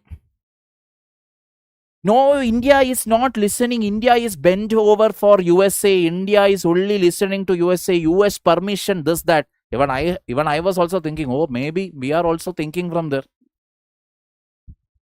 Permission we are taking, blah, blah, blah. But then I started wondering, since last year, if you notice, we are going on hearing, right? Russian oil, crude oil imports reduced by 30%. We are like, okay. Then again, after 2 months, we'll hear, now reduced by 40%. You're like, Then 30%, then 40%. By the rate at which it was being reported in the media, by now we will feel what? By now, it should have been like completely Russian oil should have gone down totally, but still we are buying from Russia. What is the real value? And the Hindu paper, man, they will never give you anything where the full picture they won't give you. They will only try to create a panic. Read that. What is this here?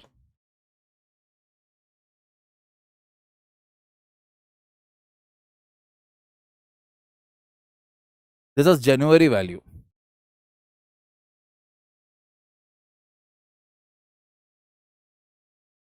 My head is oily. Lay USA. Next second, you need freedom. Correct?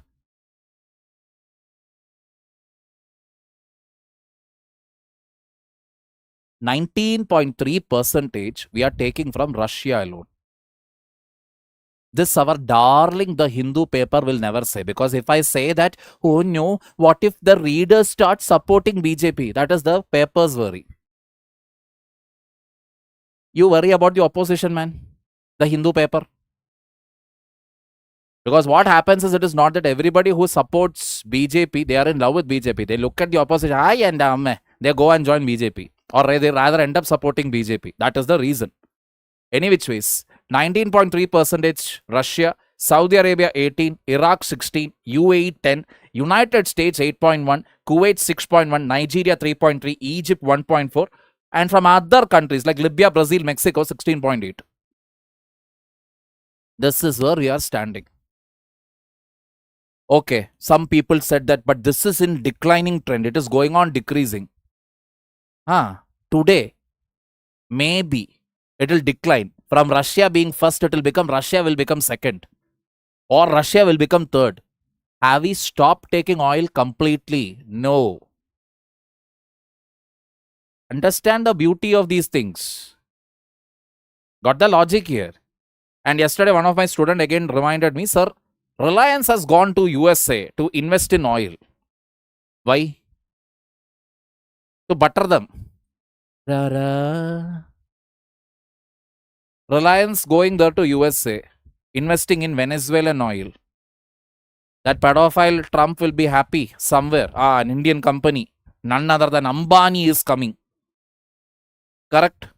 So somewhere this 8% will improve slightly. Little more it will become. And even then, one minute, sorry. Ambani goes to USA, invests there, starts taking the Venezuelan oil, refines it. Ambani will sell it to whom? Europe. Simple logic. Take the cheap Venezuelan crude oil because it is very acidic. I mean, it's very, what do you call it? Not acidic. There is another name for it. Oof. Crude oil, I forgot. Anyway, it is not your normal smooth grade crude oil and all. You need special equipment to actually refine the Venezuelan crude oil. Ambani will invest in it and Ambani will sell it to Europe. Take the cheap Venezuelan crude oil, refine it, make it costly, sell it to Europe. This is the logic. Viscosity. Not sure, but one word is there. One word, not able to get it now. And otherwise also, let me tell you, as a common man, how does it matter to us? They buy it from Russia, they buy it from Saudi Arabia, they buy it from Antarctica. We poor people will still have to pay more than rupees 100 per petrol. Per liter of petrol. Correct? How is it even going to matter to us? International politics is simple. There are no permanent enemies, there are no permanent friends. But with Russia, that is not the case. Russia, it is janam janam ka pyar. That you leave. This is forever. Russia is like the main chick. The others are all the side chicks. Temporary. Got the point here? So this will keep changing. Soar crude. That is the point. Soar. That is the word I was looking for. Clear, people? So don't actually worry about your international politics. Oh, there was a bomb. Now this has happened. They have attacked one tanker. Why do you need that information? That is just jingoism. They are just simply, But nothing will happen finally. Finally, they'll say, ceasefire, stop. It'll be done.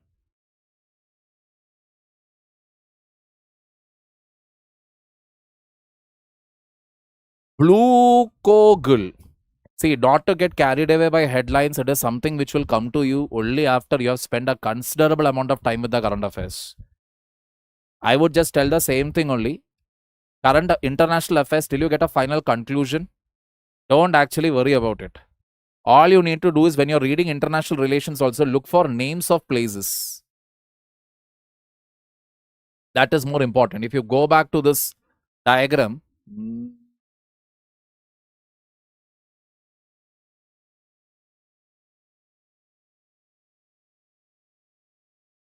five of the world's 10 largest oil producing countries. Which are they? Saudi Arabia, UAE, Iraq, Iran, Kuwait, which accounts for 38% of oil, global oil exports. That is West Asia. We need only these type of data from this. Other than that, we don't require anything. Versatile means like diverse. 1962 till today, USSR is not there, but friendship is there. Not 62 really, you cannot say. 71 would be proper. Jai Hind, Pratigya Singh. ഇനി എന്തുവാണ് അടുത്തത്? Because who is this? All things technical. All things technical. Ambani came to USA. From USA, which is the nearest market, it is Europe. Why will I take it all the way to India? Why will I take it? Got the logic here. Nearest point is what? Europe. Sell it there. Finished.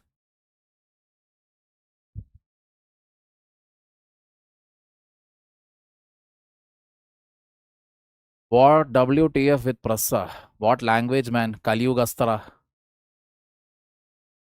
GST from imports. So the GST from imports has actually increased. Why?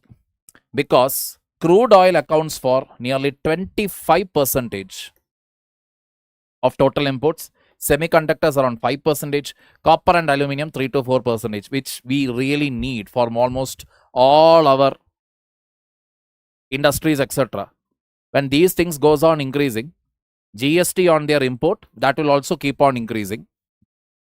Import IGST constitute approximately 27% of gross GST collections during April 25 to February 2026, compared with 24% during the previous year. That means this year it has increased. Imports are high. That is the reason. Clear? Now defense related.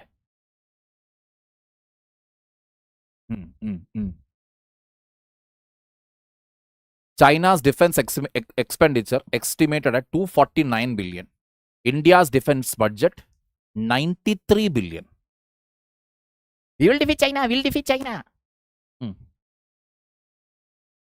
Money game itself, if you see, chalk and cheese difference is there. But yeah, one thing is there. Whatever we are spending 93 billion on, be it a bomb, be it a gun, that will work. In the case of whatever Chinese are spending on, it is like China's phone also itself. If it works, it works. Otherwise, please wait for 5 minutes. Let me try this again. It has got stuck apparently. Bullet has got stuck. Please wait. That they will have to do. India's defense R&D allocation, research and development allocation, 29,100 crore. Got the point? Agreed. Srishtija. Agreed.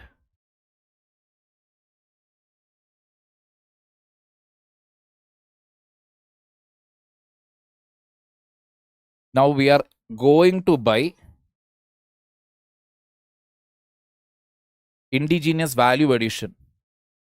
Were always 25 to 30% whenever we used to get aircraft from foreign countries. 25 to 35% was only there.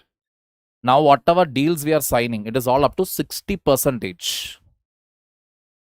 Indigenous manufacture or technology transfer.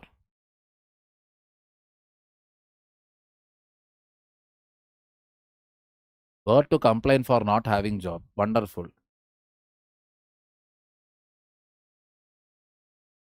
Pakistan's defense production, annual defense production, $7 billion.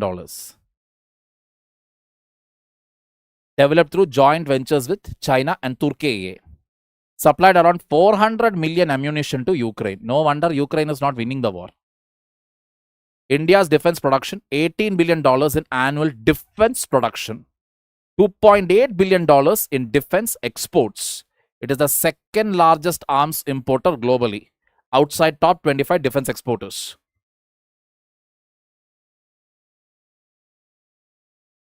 Oh, this is in rupee. Oh, no. This is in 93 billion rupees. Sorry. That is $249 billion. Yeah. India is going to procure 114 Rafale fighter aircrafts. Deal is valued at around rupees 3.25 lakh crore. 18 aircrafts will be delivered in flyaway condition. Flyaway condition means what?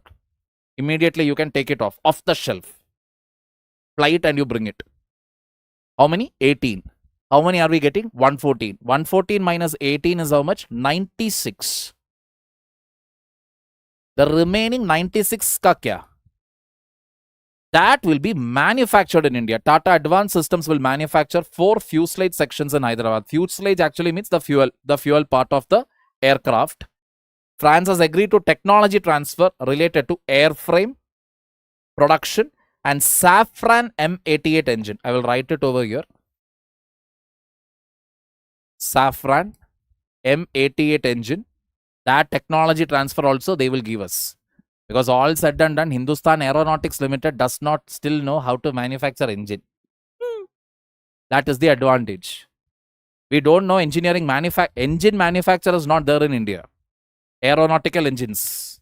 Alright. That we always wait for what? General Electric Company to deliver it in our country.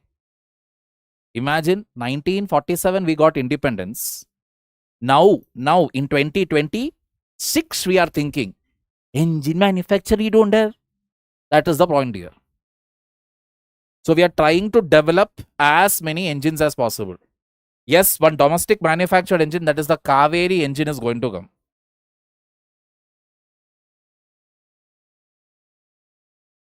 I mean, I'm not having any issues with Kaveri actually, but you know, Safran M88. That sounds a little more engine. Kaveri literally looks like our ex-girlfriend's name or something. I mean, I wouldn't be surprised. The next original engine, if it is manufactured in India, somebody will suggest Rohit. Naam to suna hi hoga. They'll probably suggest that also. Rohit engine, Rahul engine, all that. Clear? Correct. For multi-role air means they can be used for air force as well as for the navy. Who is the first arms importer? Tell me, who is the first arms importer in the world?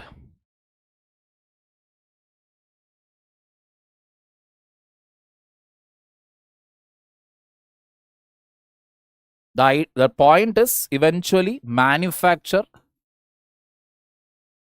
indigenously.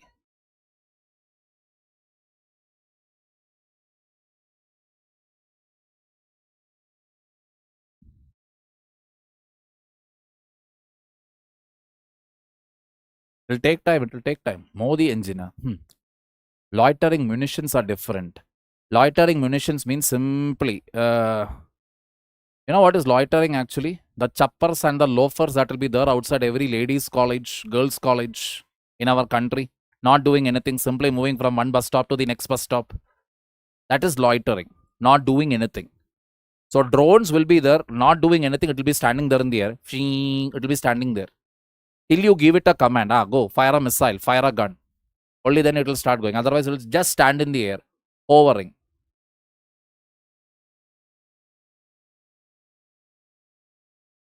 Indian Air Force currently has 29 fighter squadrons. Authorized strength is 42. MiG-21 fighter aircraft was retired in September 25. That means it is over. From 63 to 2025, it served us royally well. Fighter squadron comparison. Pakistan operates 25. China operates 65. So, if you look at the number game, 25, 29, 65. We are just a little ahead of what? Pakistan. Just a little ahead.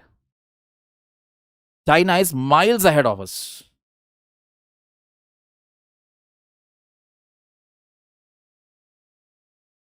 Defense capital expenditure has increased by over 20% this year. 2.19 lakh crore. Year on year, we are increasing the defense capital expenditure. That is setting up factories to produce the weapons here. Boosting indigenous manufacturing. Approximately 75% of capital procurement budget. 1.39 lakh crore. For what? Domestic procurement. That means whatever weapons India needs or Indian defense forces needs, we are trying to procure it from inside the country. India's defense production reached 1.51 lakh crore. Private sector accounted for 23% of defense production. That means 77% of defense production in India is dominated by the government. These are the datas that you need. This is like permanent. Keep it with you. This is not going to change anytime soon. India upgraded 50 Mirage 2000 aircraft since 2011.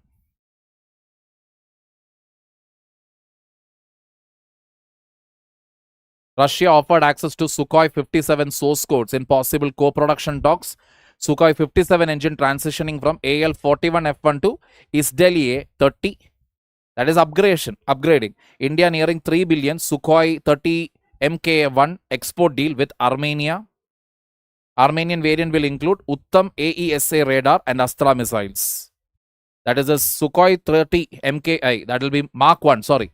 That will be actually manufactured in India and we are selling it to Armenia with Uttam AESA radar system and Astra missiles.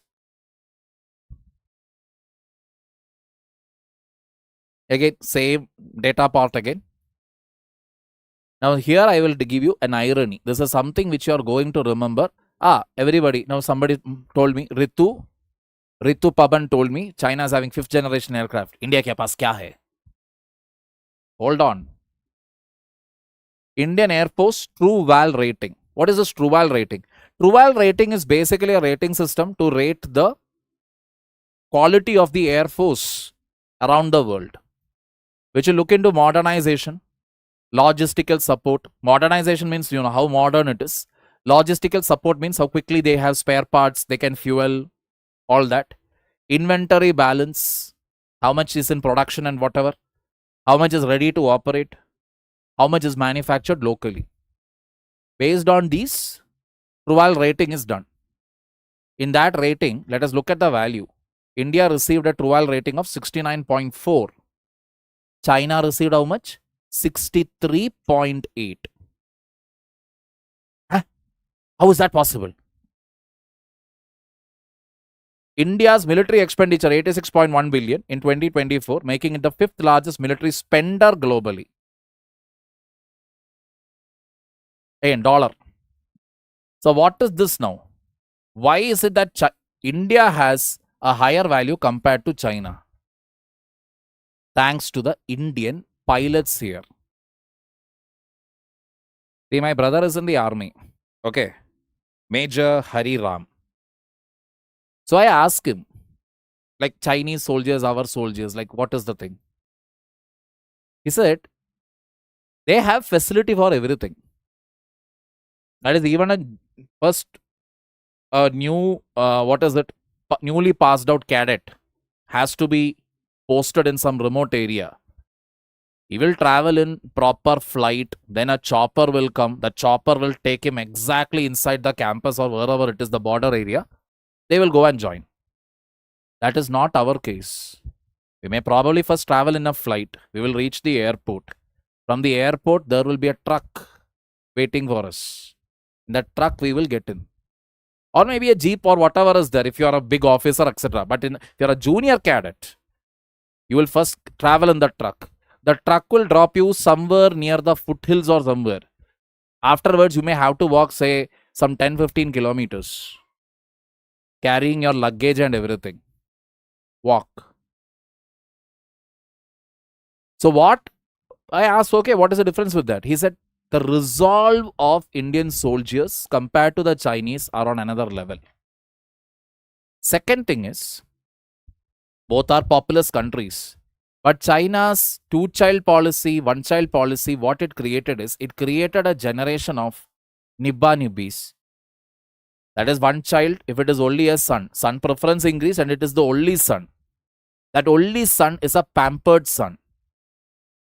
Not like typically you are fighting with your brother, you are already thinking, you know, I should have poisoned him when he was young itself. Then the market value of my market value in this family, the share price would have been very, very high. You know, somewhere until and unless your family was some replica of Karan Johar's, you know, Kabhi Khushi Kabhi Gham family, where Bade Bhai and Chote Bhai are love affair or whatever. Normal families are always like somewhere like Anurag Kashyap movies only. Where bomb will blast, who will pull out a gun and kill each other, nobody knows. Correct? So always you fight. It's a fight for survival in Indian families. All this influences the psyche of the Indian soldier. The Indian soldier finally, when he lands there, he is ready to face anything. The whole Galvan Valley also, what was the starting point for it? A 22-year-old, hardly having a mustache, gave one punch to a Chinese captain. Chinese captain became unconscious. What is the rank? Captain rank? Where is the captain rank? Where is the lieutenant? One punch. He went down. He went down like a sack of potato. When he woke up, he started, apparently they said he started speaking in Hindi. Who knows? But this is the logic. That triggered them. And as far as I have inquired with the army, etc., what they're telling is it was almost like giving them back for 1962 debacle. It gave them a classic taste of this is not the Indian army of 1962. This is no more the Indian army. This Indian army is ready. They'll fight with their bare hands. It is not easy to actually tackle them. Got the point here? Hydrological hysteresis. Very simple topic only. All right. I am a 32-year-old girl. I've been a UPSC aspirant from 2016. Bhagavan hai. But why if India is investing a lot? Why as in?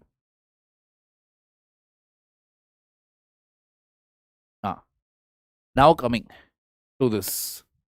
Hydrological hysteresis means, see, when rain falls in a region, it will make what? It will have its own path carved out. Correct. So if you're talking about a city like Bangalore, when it rains, there are lakes are there, water will go into it, there are drainage systems are there, through which water can be taken out. But what if the rainfall continues very heavily? Then it will cause flooding. And once flood happens, right, internal flooding, water will flow in a particular way. Next time when it rains, water will follow that same path where it went last time. Getting the picture here. Once water carves out a path, whatever path it is, it went through some buildings, it came out, then it drained away, rain, everything got over. Next time when it rains also, trust me, water will flow through that same path. Hydrological hysteresis is a phenomenon where the response to rainfall depends on both present and past rainfall events stored in the landscape. Hysteresis, how will I say? Like a disturbance.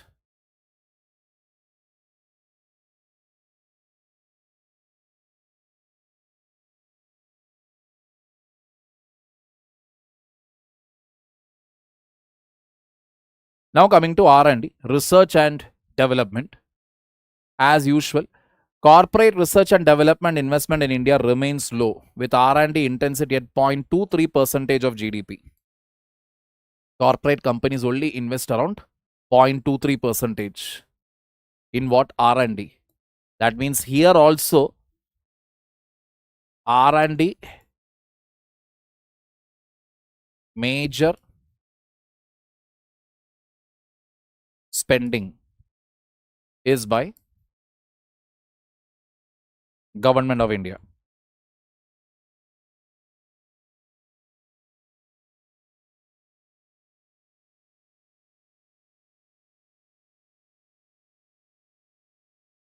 Glad to know that, Archana.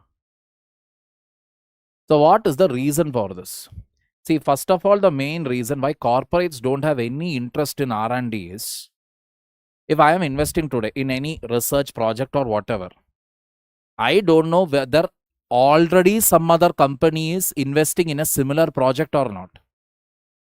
There is no way of knowing. There is no transparency.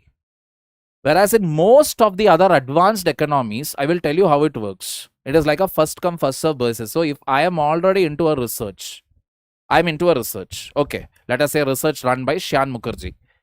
Sian Mukherjee's research project. I have taken it up. The topic I am investing on it.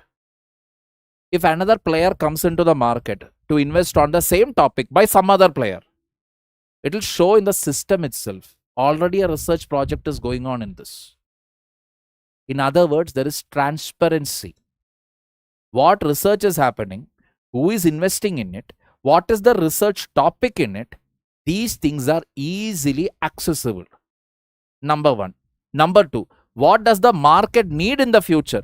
That data is also available. Whereas Indians don't have any of this data. When I don't know, let us say I am investing 10 crore, 20 crore, 30 crore. Tomorrow I get to know there was some other company who had already worked on the project, filed a different patent, they released the product. My 30 crore went into waste. That is the major reason why corporates don't have any interest in what? Investing in R&D. Or even if they invest, it will be like a token investment. They'll be like, okay, here, keep this with you, go. Bhag yahan se. Take it and get lost. They just spend some minimum amount.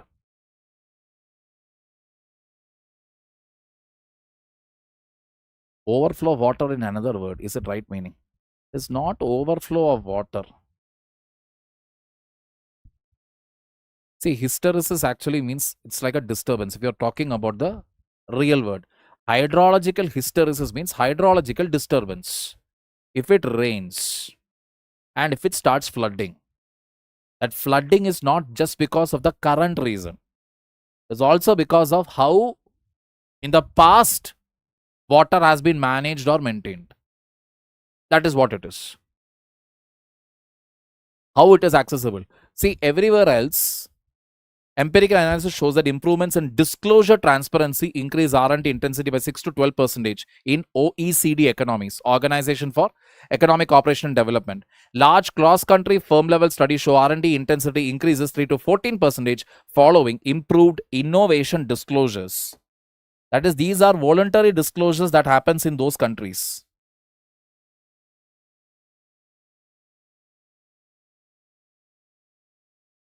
That is the main point. All right, taking it further forward. So, regulatory disclosure requirements. Disclosure of innovation pipeline, India's corporate innovation system. That means everywhere else the point is Shanghai Stock Exchange. They also implemented this to tell what we are going to invest on. What is the next investment? So, in all these cases, what happens is there is a academia industria connect. That is, the universities here, they are connected to the industries everywhere.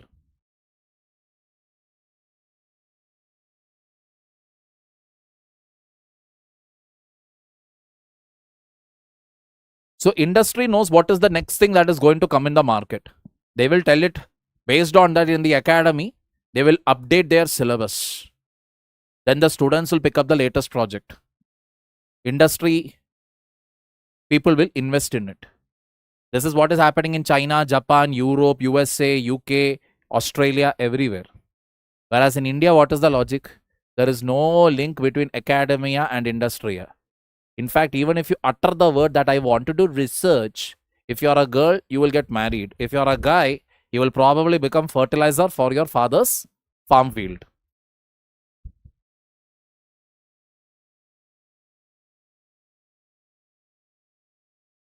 R&D percentage, overall R&D percentage, if you're talking about, India spends 0.6 to 0.7% of GDP in R&D.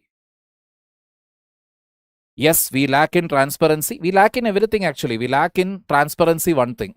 Transparency is not there. Practically does not exist. Comma. R&D overall what India spends is 0.6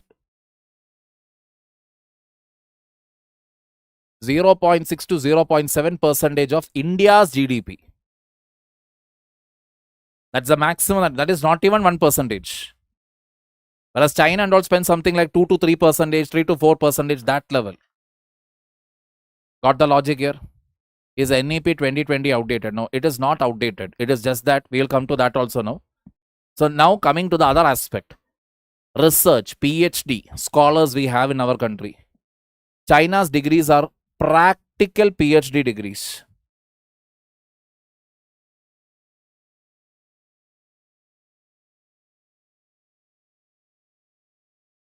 In China, it is important that when you do your PhD work, or thesis, etc., you submit, it should have real world application.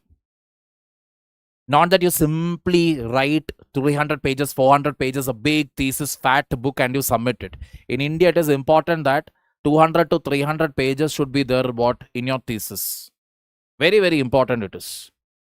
In fact, I knew a guy, now I'm not going to tell the name or anything, who actually submitted a thesis report, and the university told, can you reduce the number of pages, because it ran into some 350 or 400 pages. In India, we take pride in number of pages, and that is the reason, be it in 10th standard, be it in 12th standard, be it in our university graduation, post-graduation, PhD, MPhil, whatever, it is always about more the pages, more the marks. And UPSC is exact opposite. Answer only to the point. What is the demand of the question? Only answer according to it. Somebody who has practiced 10th, 12th, graduation, etc., writing page after page and giving that bhav attitude to your friend who has not studied, and he's looking at you, yo, how many pages you wrote, man? Correct. Most of us have got marks like that. UPSC demand is the exact opposite. So India's PhD also, what is the problem here? India's PhD also, first of all, it gets delayed from 3 years to, it can go up to 8 years. And on what basis is the final PhD awarded? There are various journals are there, science journal, social society journals, etc. In how many such journals, means like magazine, but online form. In how many such magazines you had your paper published? If your paper got published in more and more international magazine, then it is like, aha, very good, proud of you, which is not a big deal. Not at all a big deal. You can get it published, I can get it published. All you need is what? Dammarodam. I mean, sorry, not Dammarodam, money. 2,700 page thesis in Tere Ishq Mein movie. There is a movie like that. Thesis is there in every Xerox shop. Low stipend, agreed. 40 lakh debt due to online game. I need a job. May I get? I am computer science engineer. Oof. Nothing like that. Blue Kogel. PM internship, etc. is there. See what is there at the top level, at the grassroots level, to what extent this connect is happening. Because you look at IITs, NITs, what have they created in the last 40-50 years? What is that major thing that they created? Tell me that. A major innovation, a technological innovation. IITs and NITs are there in our country since the last many years. And even then, not a single engineer was capable of manufacturing one aeronautical engine. One small one at least. They see. At least one Indian manufactured remote controlled chota aeroplane. That we couldn't. We saw the comedy festival with Galgotia's university. Got the point here. NITs or IITs are only churning out what? Clerks. CLERK. Clerks. High paid clerks to work in foreign companies. That's it. Other than that, what has IIT or NIT created for us? If you look at the scientists who are there in ISRO, or you're talking about the people who are working at Baba Atomic Research Center, do you think they are from NIT or IIT? They are from tier 3 or some even rare case tier 4 colleges. That is when you finally hear their college name. Which engineering college is it? You will have to ask it twice or thrice before you understand the name. You are like, where is this college? Never heard of it. They are from there. They value that job. Why? For them it is finally a government job. Coming from a normal, very normal, unheard of college, for them it is a government job finally. Be it Baba Atomic Research Center or ISRO or DRDO. You don't have NITians and IITians there. That is the point. Clear, people? 5 plus supplementary sheets. Very good. They made USA grade, correct? Clear? Hyperloop and all is there, but where is it literally getting manufactured? Now somebody had asked, who is that? Rohit, you had basically asked me, is NEP outdated? NEP is not outdated. NEP, if you ask me, it is the first proper step, major education reform that has happened in our education system since 1980. And it is a wonderful thing. Instead of, now today what we are having is your 1 year, 2 year, 3 year, 4 year course. Now whatever undergraduation courses we did, 3 year, BA or BTech, whatever. 4 years means continuous 4 years you have to attend it. Or 3 years means continuous 3 years you have to attend it. Under NEP, now the thing is, first year only if you enter, you attend it. Second year onwards, you decide, I don't want to attend. You will get an entry level certificate. If you completed 2 years, you will get a diploma. If you completed 3 years, you will get a bachelor's degree. If you complete 4 years, you will get a bachelor honors degree. 4-year honors degree. This 4th year is absolutely useful for what? For you to move on to research. Why they have made this possible? Like after first year, you can discontinue. After second year, you can discontinue. After third year, if you want, you go for 4th year. Otherwise, stop at 3rd year. This is basically done to enhance what? That is, while simultaneously doing one course, I can do another course. I did sociology, but I also want to know now how can I use AI, deep learning, machine learning in sociology. So what do? Maybe I will attend a 1 year or a 2 year diploma course in AI. Got the point? So this is good. Multiple degrees now you can take. Multiple subjects you can learn. Your skills can be improved. Everything is looking good on paper. But what is the problem here? As usual, the Indian mindset. What government thought was that when this option is given, that is after first year you can leave, after second year you can leave, people will start going for other courses. They will improve their skills, will become more diverse, all that. Not happening. In fact, what they found is that whoever has joined first year, more than 90% went on to take the till 4th year. They don't want to take this. Why this behavior? Simple reason. We as a society, if you generally see, are risk aversive.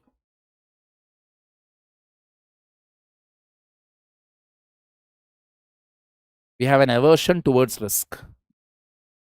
We need predictability because most student mentality is what? I will finish up this 4th year. At least for 4 years, I don't have to worry about becoming an adult. That is the point. Adulting means you have to parent yourself. I will have to do what is uncomfortable for me. And what is the uncomfortable thing to do will be what? After 1 year or 2 year, break it. Go and opt for some other course which will improve my skill set. But for that, I'll have to sit and think, weigh my options, check out all the possibilities of what is the future, etc. I will have to take a decision. No. That much risk control I don't want to take. I joined this course. I will finish it.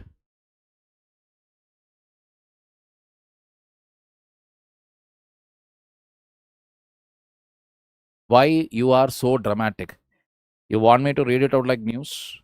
According to the new education policy, after the first year, you can quit the course, or after the second year, after completing a diploma, you can quit the course. After the 3rd year, you will get a bachelor's degree, after which you can quit the course, or if you're interested in research, you can go for the 4th year, which will give you a bachelor's honors degree and will help you in further research. You will sleep. If I do a little bit of drama here, somewhere it will go inside your head. Nautanki, you will call it in Hindi. But that is the point. Point is to deliver a current affair to an extent where you will remember it for the rest of your life. So that you don't have to by heart anything. Clear? Absolutely true, Rohit. Masters and PhD is done to hide unemployment so that you can tell it to your relatives. I'm doing PhD. I'm doing post-graduation. Telling you all, again, many people have taken up post-graduation or PhD because they want to somehow fill their years. Don't take a post-graduation, don't take a PhD just to fill.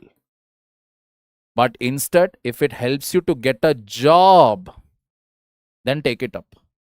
Otherwise, don't. If we drop 1 year, is it possible to continue second year through distance mode learning? That you will have to inquire with the university, Parshant. So what is this 40? Ayyo, this is wrong. Sorry, I forgot to add that slide over here. That is, anemia is there, right? Anemia is basically a blood disorder in the blood. But because of less iron, the person will feel, obviously, when less iron is there, your red blood cells will not develop fully. As a result of which, less oxygen will be transmitted, which will make the person feel tired always. So what did the government decide to do? Government decided that, okay, with every grain of rice, let us add into it iron, fortify it, and then give the fortified rice everywhere. But IIT Kharagpur conducted a study and they found out that this iron added rice, you leave it in these godowns of FCI for a very long duration. Eventually, it will lose all its nutrients. It is of no use. So following this study conducted, now the government has put a halt. Government is like, okay, let us put a hold on this fortification process.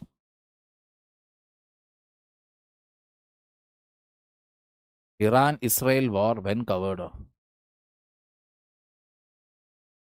Why you want to cover it? I already covered it today. And it is not at all a topic important from UPSC perspective. Delhi police tops in crime tracking implementation. Pragati dashboard ranked number 1 nationally in January 2026. What is this about? That is, there is this crime and criminal tracking network system, CCTNS, which basically connects all police stations of the country.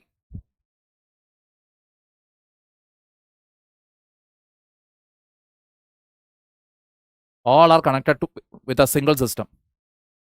Crime and criminal tracking network system.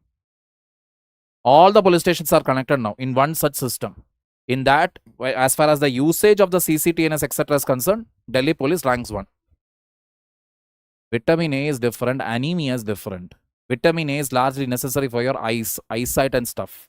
When you talk about anemia, it is iron. Tell about Kerala story. What Kerala story? Go watch the movie if you want. If you are having that level free time.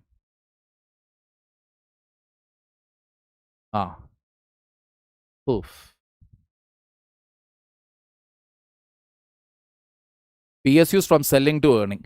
So most of the PSUs in the country, initially at least, government was basically thinking that I will sell off the PSUs and I will make money. So 20 to 23, government made around 35,294. 23-24, it came down to 16,507. 24-25, 10,000. And currently, up to March, government has made some 15,562 by selling. Selling means either partial selling. Partial selling means what? I had 70% share, 20% I sold. That is called partial selling. Full selling means what? I had 70% with me. That entire 70% I sold. That is full liquidation. So if you look at it, disinvestment revenue has been declining over the years. Why? Because more and more PSUs started working really well. If I tell you that last 5 years, PSUs have been generating year on year, profits have been increasing.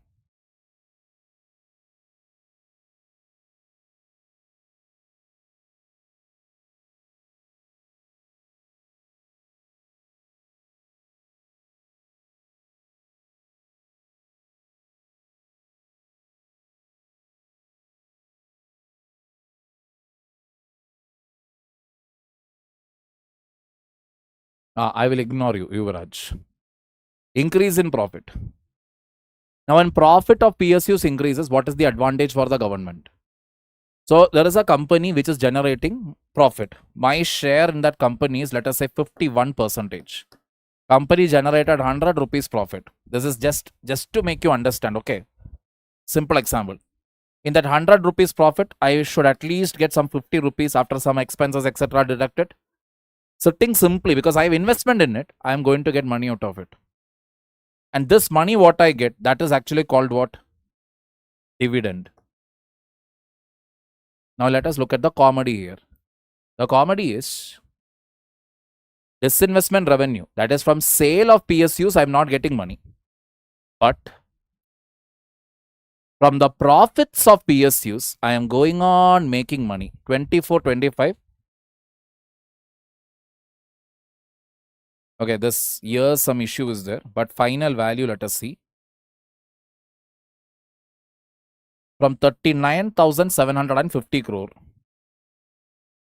up to March, I have made 74,128.6 crore. That means revenue from dividends reached approximately rupees 75,000 crore of what? Of PSUs.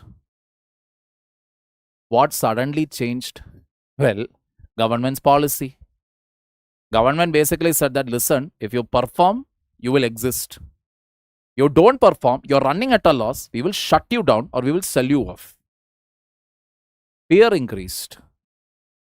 Because no more salary, no more pension, nothing. Your shutdown means what are you going to get? Correct? Or you're sold off to a private player, even more worse. Everybody started performing. Government started making money. Got the point here?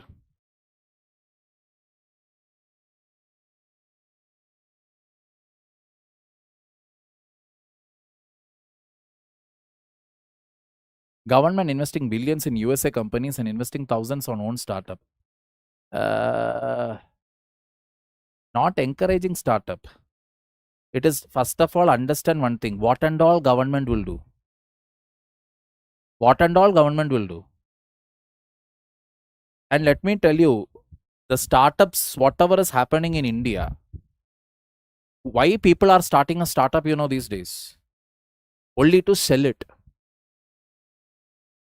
That is the main idea. The main idea is start a company, get some investors, get it evaluated or something, get some major player, Amazon, Elon Musk or somebody to see that, okay, this particular company, what you have started has some value, then sell it to them for 100 crore, 200 crore, etc.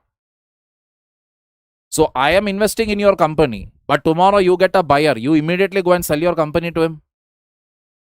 Okay, I may get some share, but I had a vision with your company. That is the main reason.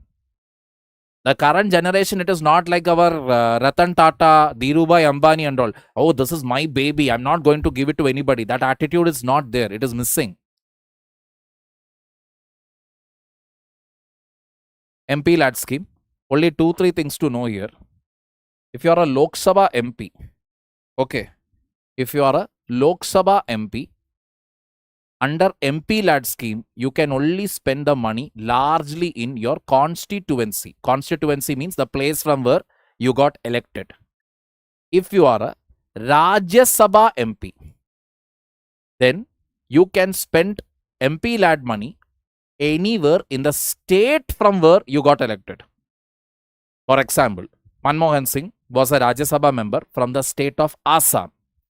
So as per MPLAD scheme, Manmohan Singh could spend money anywhere in the state of Assam. Lok Sabha MP, you are directly elected from that constituency. You have to spend that money where? In that constituency itself. Small exceptions are there that we'll see later. If you are a nominated MP, nominated Rajya Sabha MP, then you can spend it where? Anywhere in India. This is what we need for prelims. Enough.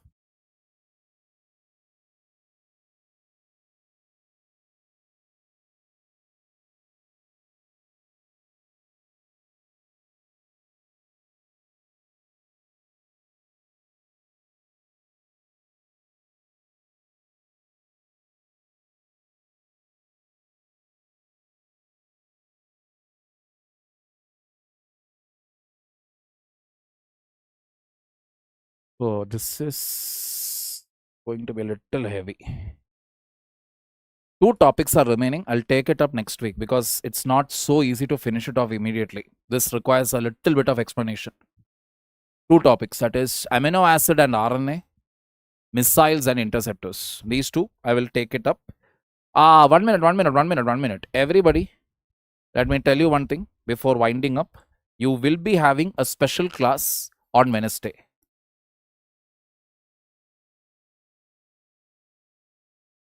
This is to catch up with the backlogs.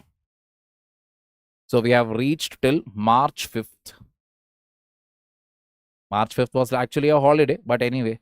So 6th onwards, whatever current affairs is there, I want to do a catch up for it. That is the reason Wednesday you will be having current affair class. This coming Wednesday. So today it is 14th. 14th, 15th, 16th, 17th, 18th. 18th March. All right. Next Saturday, 21st, it will be an off. All right. RNA वाले करवा दो. अभी करवा नहीं सकता यार. 9:36. No time. Rajya Sabha MP has less power than MPLA. Power. Power in terms of what? That also is important, right? There is nothing like that. There is nothing written in the polity textbook or in our constitution which says that a central minister has more power than a state minister or a central MP has more power than a state MLA. Nothing like that.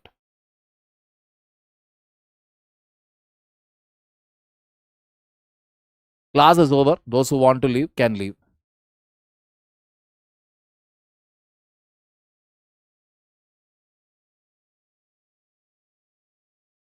Srishti Jasi, government, what else can they say other than that? 90% startups failed in the sense it is basically because, see, I'll tell you, it in India, first of all, which society will support business ideas here? Which society supports it? Other than a few communities here. Communities means business ideas means it is always a traditional business. Okay, food industry, clothing industry, hotel industry. That's it. Beyond that, you try to come up with any innovative idea, it is never entertained. That is the main thing.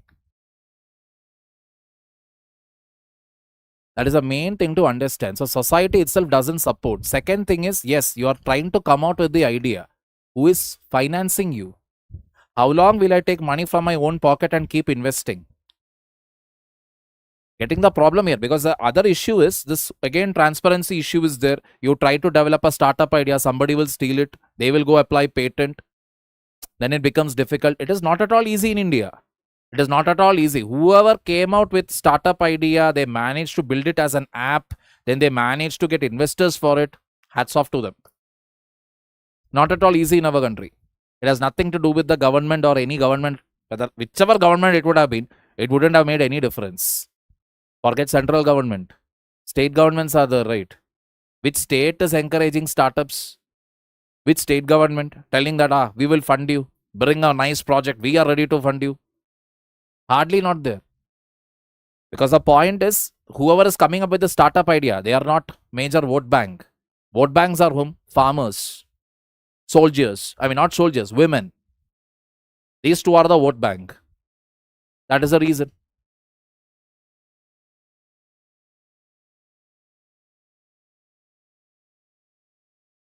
I want to join a batch. Okay. I'm getting 70 plus in marks. Is it okay? Ritu Paban, it is not about the mark that you scored. In your mock, what you should look out for is how many questions you got wrong. How many questions you skipped.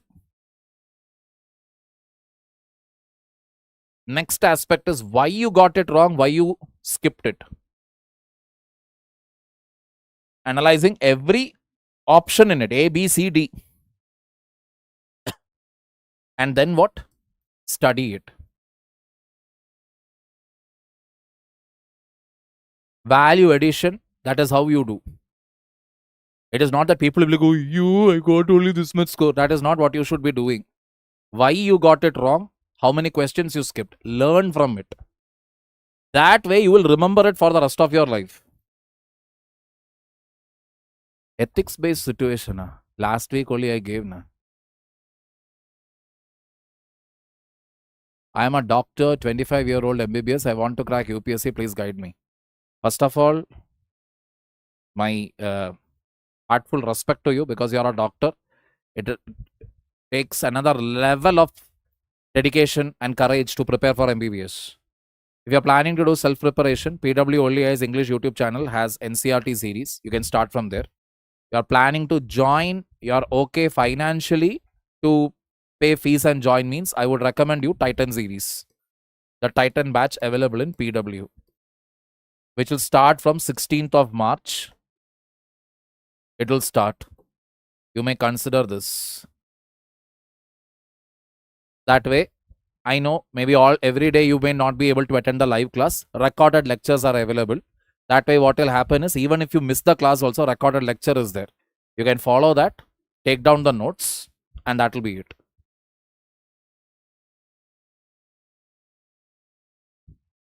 Titan batch. You are writing your 12th board right now. Finish your 12th board. BS MS degree in quantum physics instead of NEET. That is your wish, your interest. If you like it, take it. Skipped in exam question is more harm than doing mistake in exam. Both are mistake only, Pinky. Because ultimately, in UPSC, there are three patterns of difficulty. Questions can be easy, medium, and difficult. People always think, the rare questions that comes in UPSC, that is the difficult ones. People think that, oh, this difficult question is the reason why I couldn't clear. No. Always what decides your fate is the easy and the medium ones. These two.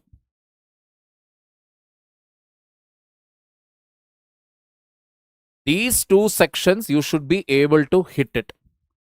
Easy and medium questions you attempted really well, you are clearing. Take it from me. You are clearing the exam. As simple as that. After prelims, I will go for mains. Okay. Is it good for? It is the only plan now. Right now, don't sit with mains and all. Timings for Titan batch will be communicated once you join the batch. It will be told to you afterwards. Now I got a GDS job. Congratulations, Lena. I didn't prepare properly for mains. Nowadays, I'm revising the syllabus, taking notes. So, can I attempt this year prelims or skip? You already have a job with you, and this is your third attempt. Give it, I would say. You're already having the notes, everything with you, right? Just give it. What is there to lose? Anyway, you're having a job with you. Or if you're serious about, no, I don't want to waste an attempt, blah, blah, blah, blah, blah, then in that case, what you do is, you prepare for mains from now.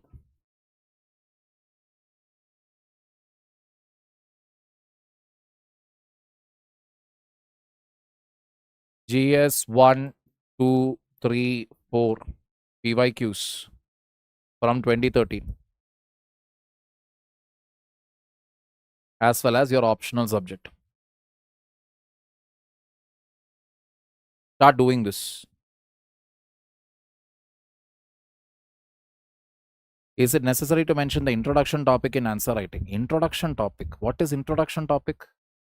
See, introduction to any question, when you write an answer, introduction simply means in your question, whatever they have given, there will be some terms or definitions. Start with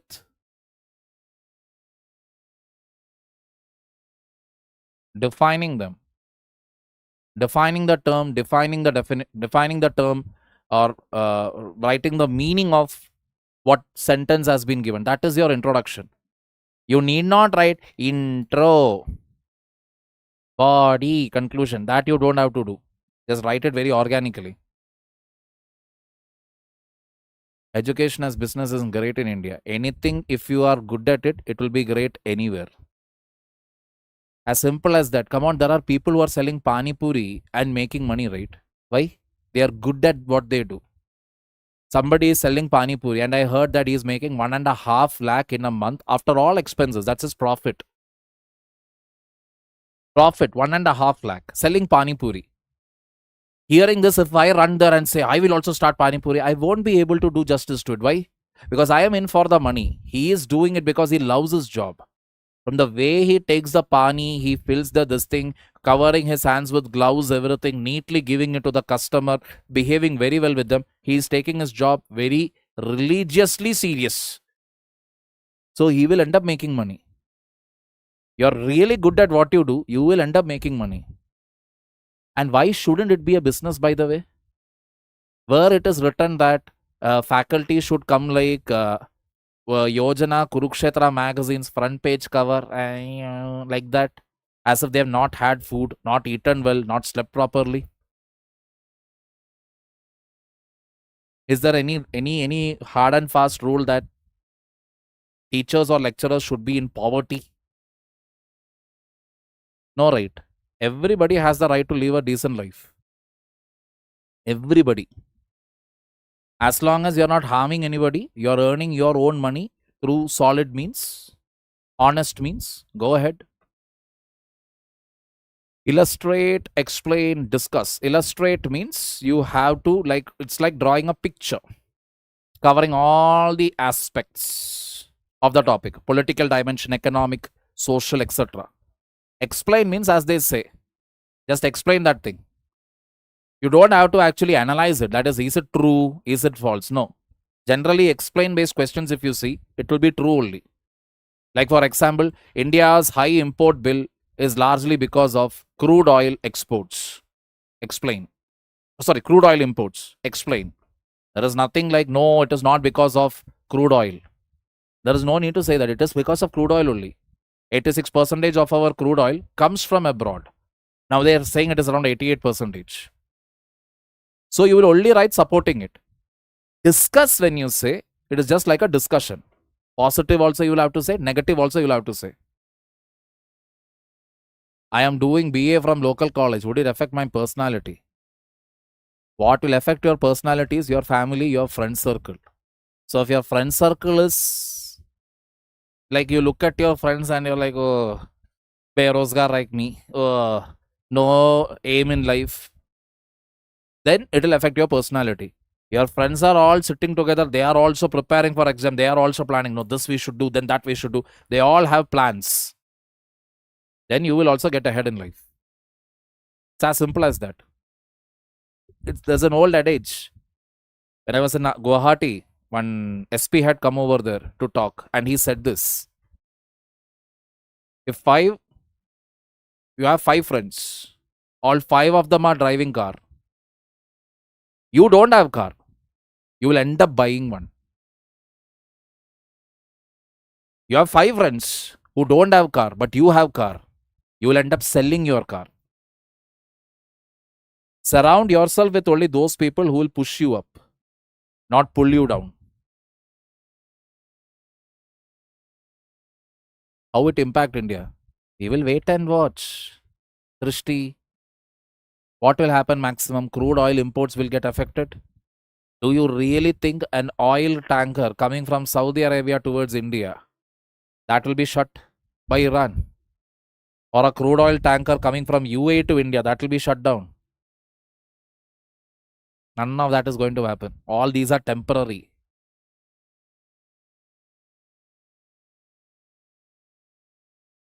Why North Korea is being silent? It is none of North Korea's business. Where is North Korea? Where is West Asia? What are you talking, man?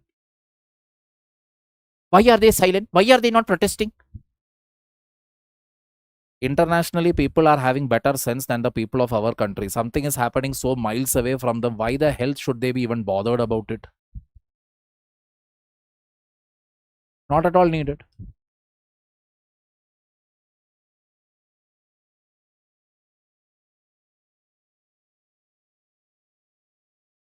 You are in confusion state. What is your confusion, Vijay Hari?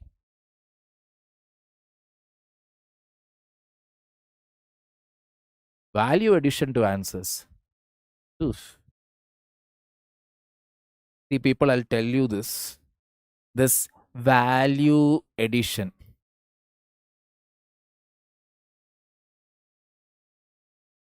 Best strategy. Tips. Bakwas. Nonsense, you can call it. Bullshit, you can call it. Whatever you want, you can call it. What is this basically, this exam about? When you write your answer, it should obviously, there will be a static part to it. Whatever question it is coming, there will be a static part. Some basic foundation will be there. That will be taught in the class, in your GS foundation.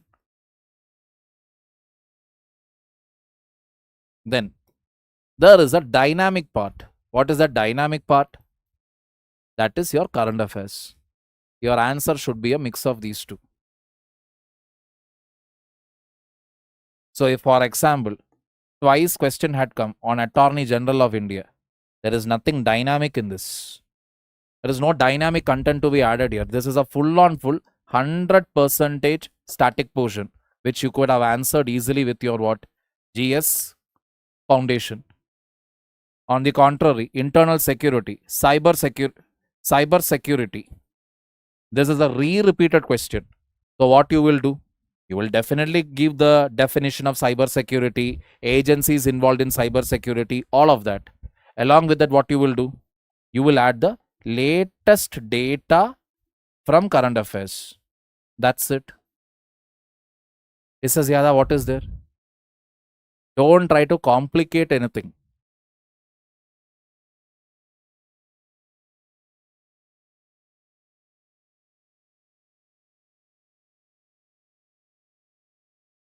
I got a question to write an essay on symmetrical life is important. See, symmetry simply means organization, organized life.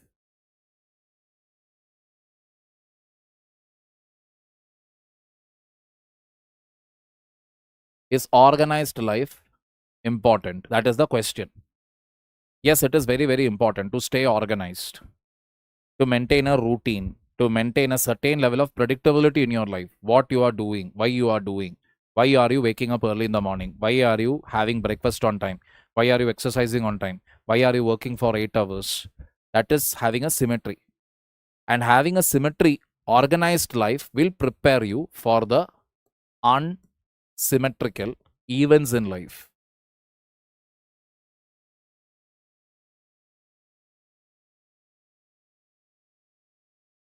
If you are highly an organized person, when sometimes a jhatka comes, you will be able to take it. Because life ultimately, no matter how much ever you try to make it organized, there will come points where unpredictable events which are beyond your control will happen. That time, if you are a very organized individual, you will not lose your cool. You'll be very balanced, you'll be very organized, and you will be able to do things properly. Safe harbor protection. Sheikh Mahboob Bashwa. Safe harbor protection means, say, Instagram is there.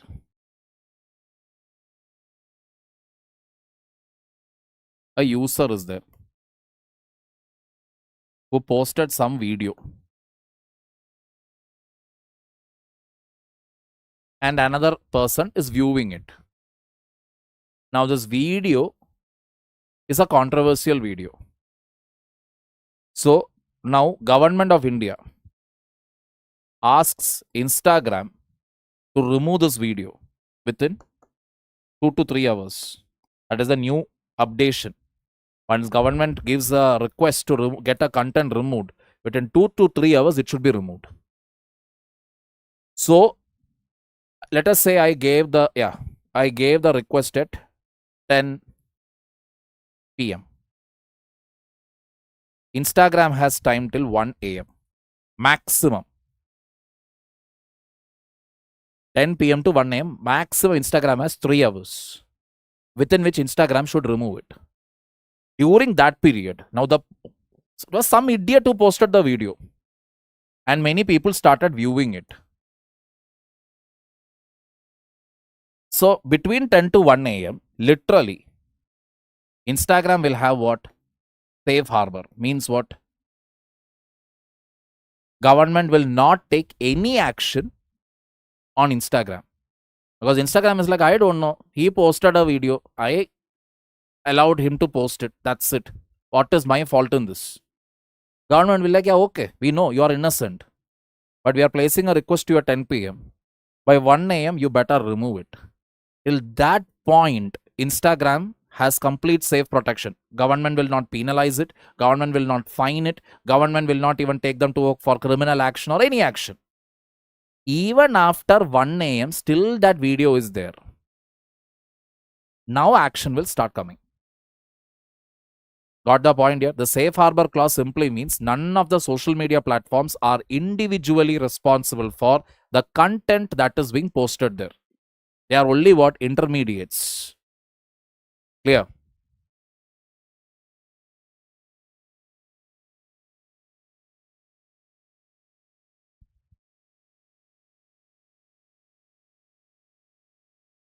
People who achieve great success by focusing heavily. Bhavish Sharma, you have. Tell me one great person who focused only on one area and succeeded. You're not getting the point here. See, people ask, why only these people are having amazing life?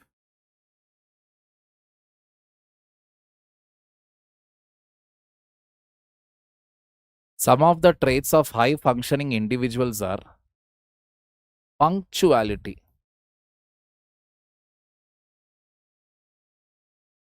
same routine, disciplined,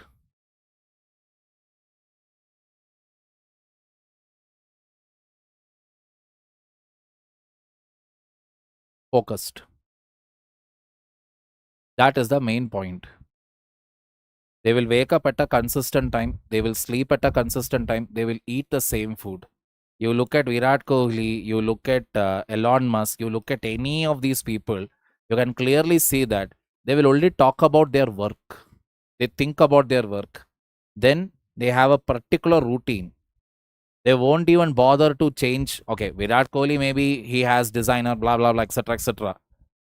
Because again, cricket has become more like a show business today. But if you look at Mark Zuckerberg, Elon Musk, etc., they don't actually break their head wondering what designer cloth will I wear today, which watch will I wear today. Have you seen Ambani anytime dressing in a very gaudy jacket or anything? His sons will dress up in expensive attire. Ambani, even when Mumbai Indians is standing there, between Mukesh Ambani and his security guards, hardly any difference will be there. He'll be standing in one safari suit. You will be like, hey, Mukesh Ambani, because his security bodyguards behind, they are also wearing a safari suit, just a darker color. That's it. He doesn't have an expensive phone. His wife is having diamond studded phone. His sons are wearing very rare Rolex watch. Then what was that? Miller. Oh, forgot. Patek Philippe watch, etc., etc. He doesn't wear all of that. Those are high functioning individuals. They are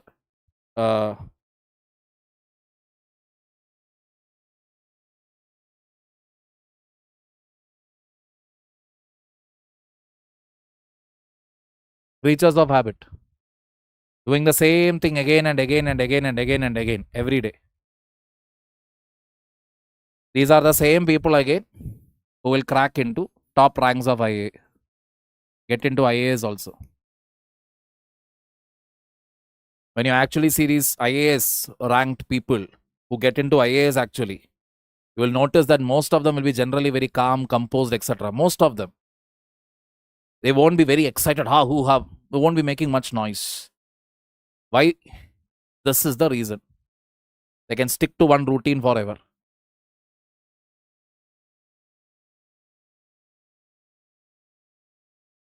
What should I do? I feel like ending everything. Please tell me. Desh Bhakt, you need not end anything. Apply into zoology or biology, botany, anything. Parallelly keep preparing. Start taking tuitions. You couldn't clear NEET? Fine. You're not a failure. Start giving coaching to people to clear NEET.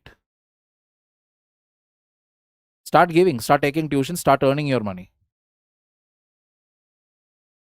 Personal channel for PubAd optional teaching. I'm teaching in PW, brother. Sheikh.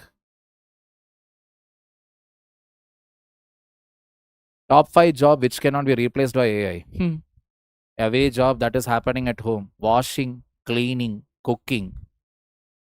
Cannot be replaced by AI. Teaching. Cannot be replaced by AI.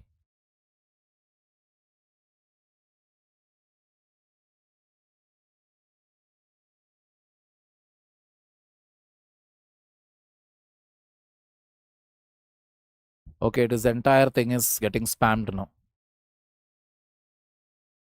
Same comments coming in again and again. All right, people, let's call it a day.